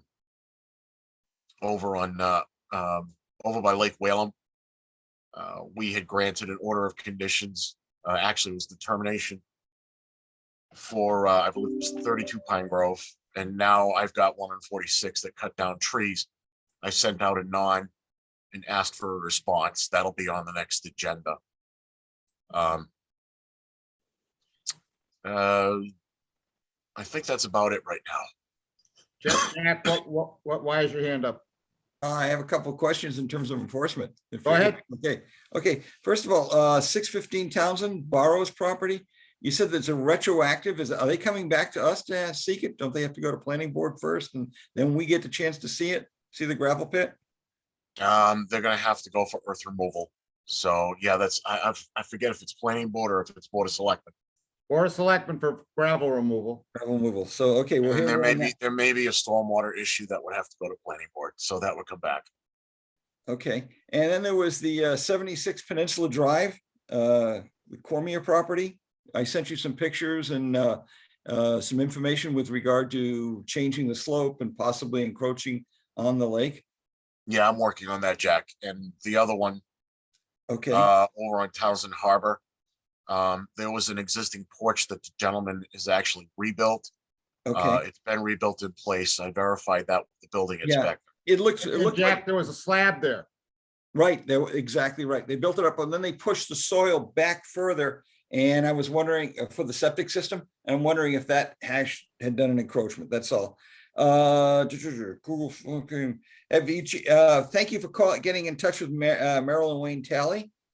Is there anything more? Was she able to get in touch with you to link up taking those trees down? Her and I are working for the permitting. Okay, so she's got something moving there. I promised we would. And then, okay, that's this piece. And if we move out of I have a couple other questions, if that's okay, but it's not an enforcement piece. Okay. Okay. So Jack, what are your couple other questions? Okay, a couple of questions were, I'm hearing news that essentially the town's adopting a new structure with moving over to Microsoft 360 and under these new folks, and there's all sorts of rumors with regard to file structures, access, and things like that. And I'm wondering if you've heard anything about that, and is that going to affect us, especially in the future where you're retiring? Essentially, right now, as far as I've been told, the email system would migrate to the Microsoft platform. The current emails that we have right now in the email repository would be migrated over as well. Right. The email addresses would be migrated over as well. I'm not sure if they're going to change the domain, but the actual emails would be migrated over, and that would affect all of you. Yeah, I believe they use an access database too, and that's going away. And they're going to have some problems potentially finding stuff. Have you heard anything like that? I haven't been told anything about the databases. Okay. I know that they started talking about the Outlook 360 a while ago. It's been a while, and I don't think it's going to be happening anytime imminently. Okay, good. So we're not going to be affected. That's what your best guess is. Okay, and My by the best way, guess. good job on the determinations. Thank you. You cut my house twice in that one. Okay, thank you. That's it, Anything Mr. else, Chairman. Jack? No, that's it, Mr. Chairman. Thank you. All right. I want to go back for a minute to the minutes. I skipped over those. Do we have a motion to approve the minutes of March 2nd? So moved. Second. Roll call, Rich, Aye. Jeff, Aye. Patty, Aye. Mike, Aye. Jack, Aye. and I abstain. Vote, because I never watched that meeting. Minutes, motion to approve the minutes of March 16th. The 46-minute. Second. Rich, Aye. Jeff, Aye. Patty, Aye. Mike, Aye. Jack, Aye. I for myself. Great job chairing that meeting, Mr. Vice Chair. Thank you. We had some vandalism out at, someone broke the plexiglass at the small town forest and took the map Yeah, but I thought it was at the large, I thought it was at the Hunting Hills, so I made the wrong map, so I gotta remake the map and then put a new piece of plexiglass. I'll probably get to that next week. I'm looking for a motion to approve, to authorize me to apply for a driveway permit for the north end of Old Stagecoach Road where it comes into Howard Street. All right, we already, somebody wants to adjourn. Do we have a second? Second. All right, roll call. Rich, Aye. Jeff, Aye. Patty, Aye. Mike, Aye. Jack, Sure, why not? and I for myself. Good news is it doesn't cost anything for a driveway permit in this town. Even better.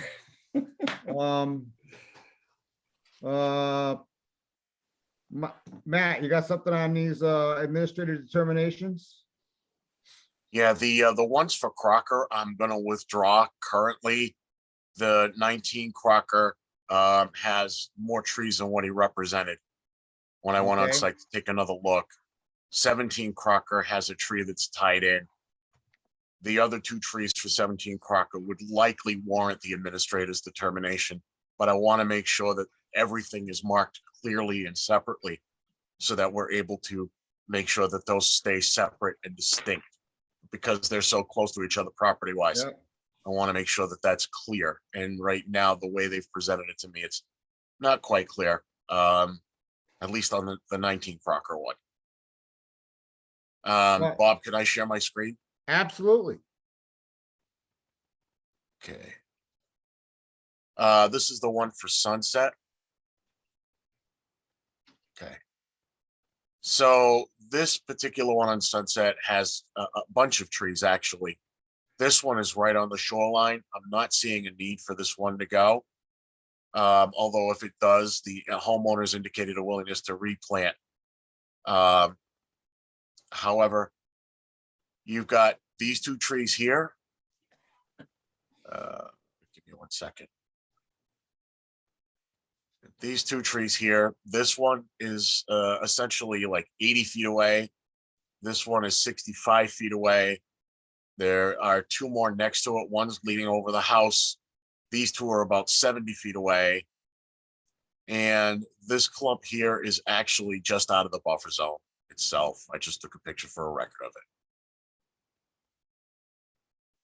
That's at what address? 365 Sunset.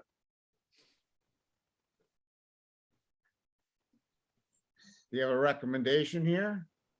Well, I'm recommending that this tree be left and that the other trees in the yard allowed to be, taken down under an administrator's determination.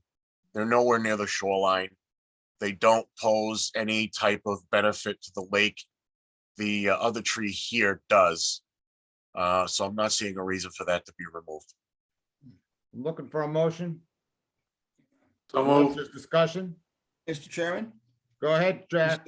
With regard to the trees within 100 feet, that adds to the whole habitat with regard to that area, even though it may be outside of our 30. Why wouldn't we be asking them to replace them? And, it's that side of it. And by the way, a 30-year-old tree, looks like a couple of them were, absorbs about 193 pounds of CO2. I'm still working on my tree project, by the way. But essentially, why would we not maintain that zone, that habitat zone, and at least ask for trees to be replanted? I understand that's your position. Okay. Yep. So let me take a quick look at these. Go back one. No, not that one. That one has the habitat value. I get those. But why wouldn't we replace them some other place? Oh, that one's out of the buffer zone. Yeah. I mean, I don't know. In the strictest sense of the word, as far as carbon, there is some points to it, but I just don't see any habitat benefit there. You can replant, but I don't think you need to replant 4 trees. Yeah. Because Being they're a in close bird- proximity to the house. So I can ask them to replant like one right over here in between these two.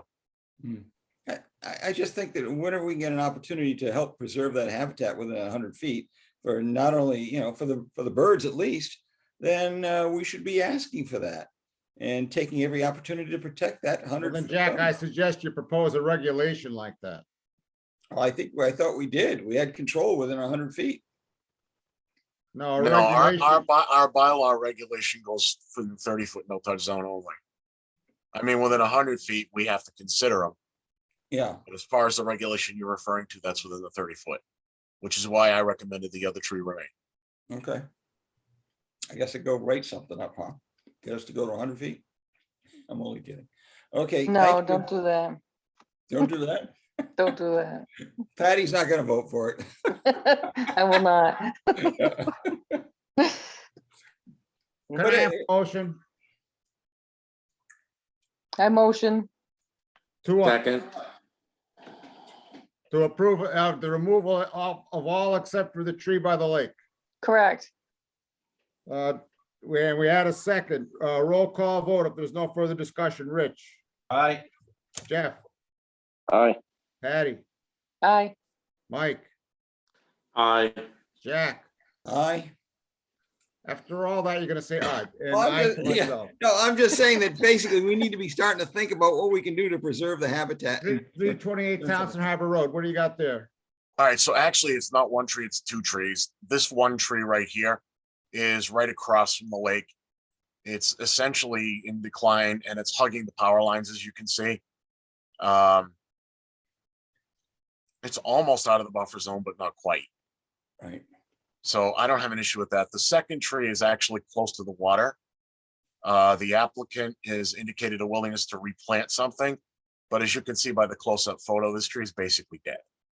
You can see it's all, you know, it's starting to strip itself apart, you know, in the trunk itself. So, and it's bug infested.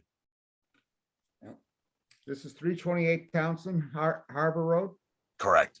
Yeah. Whose house is that? Fred and Wendy Daly's. Oh.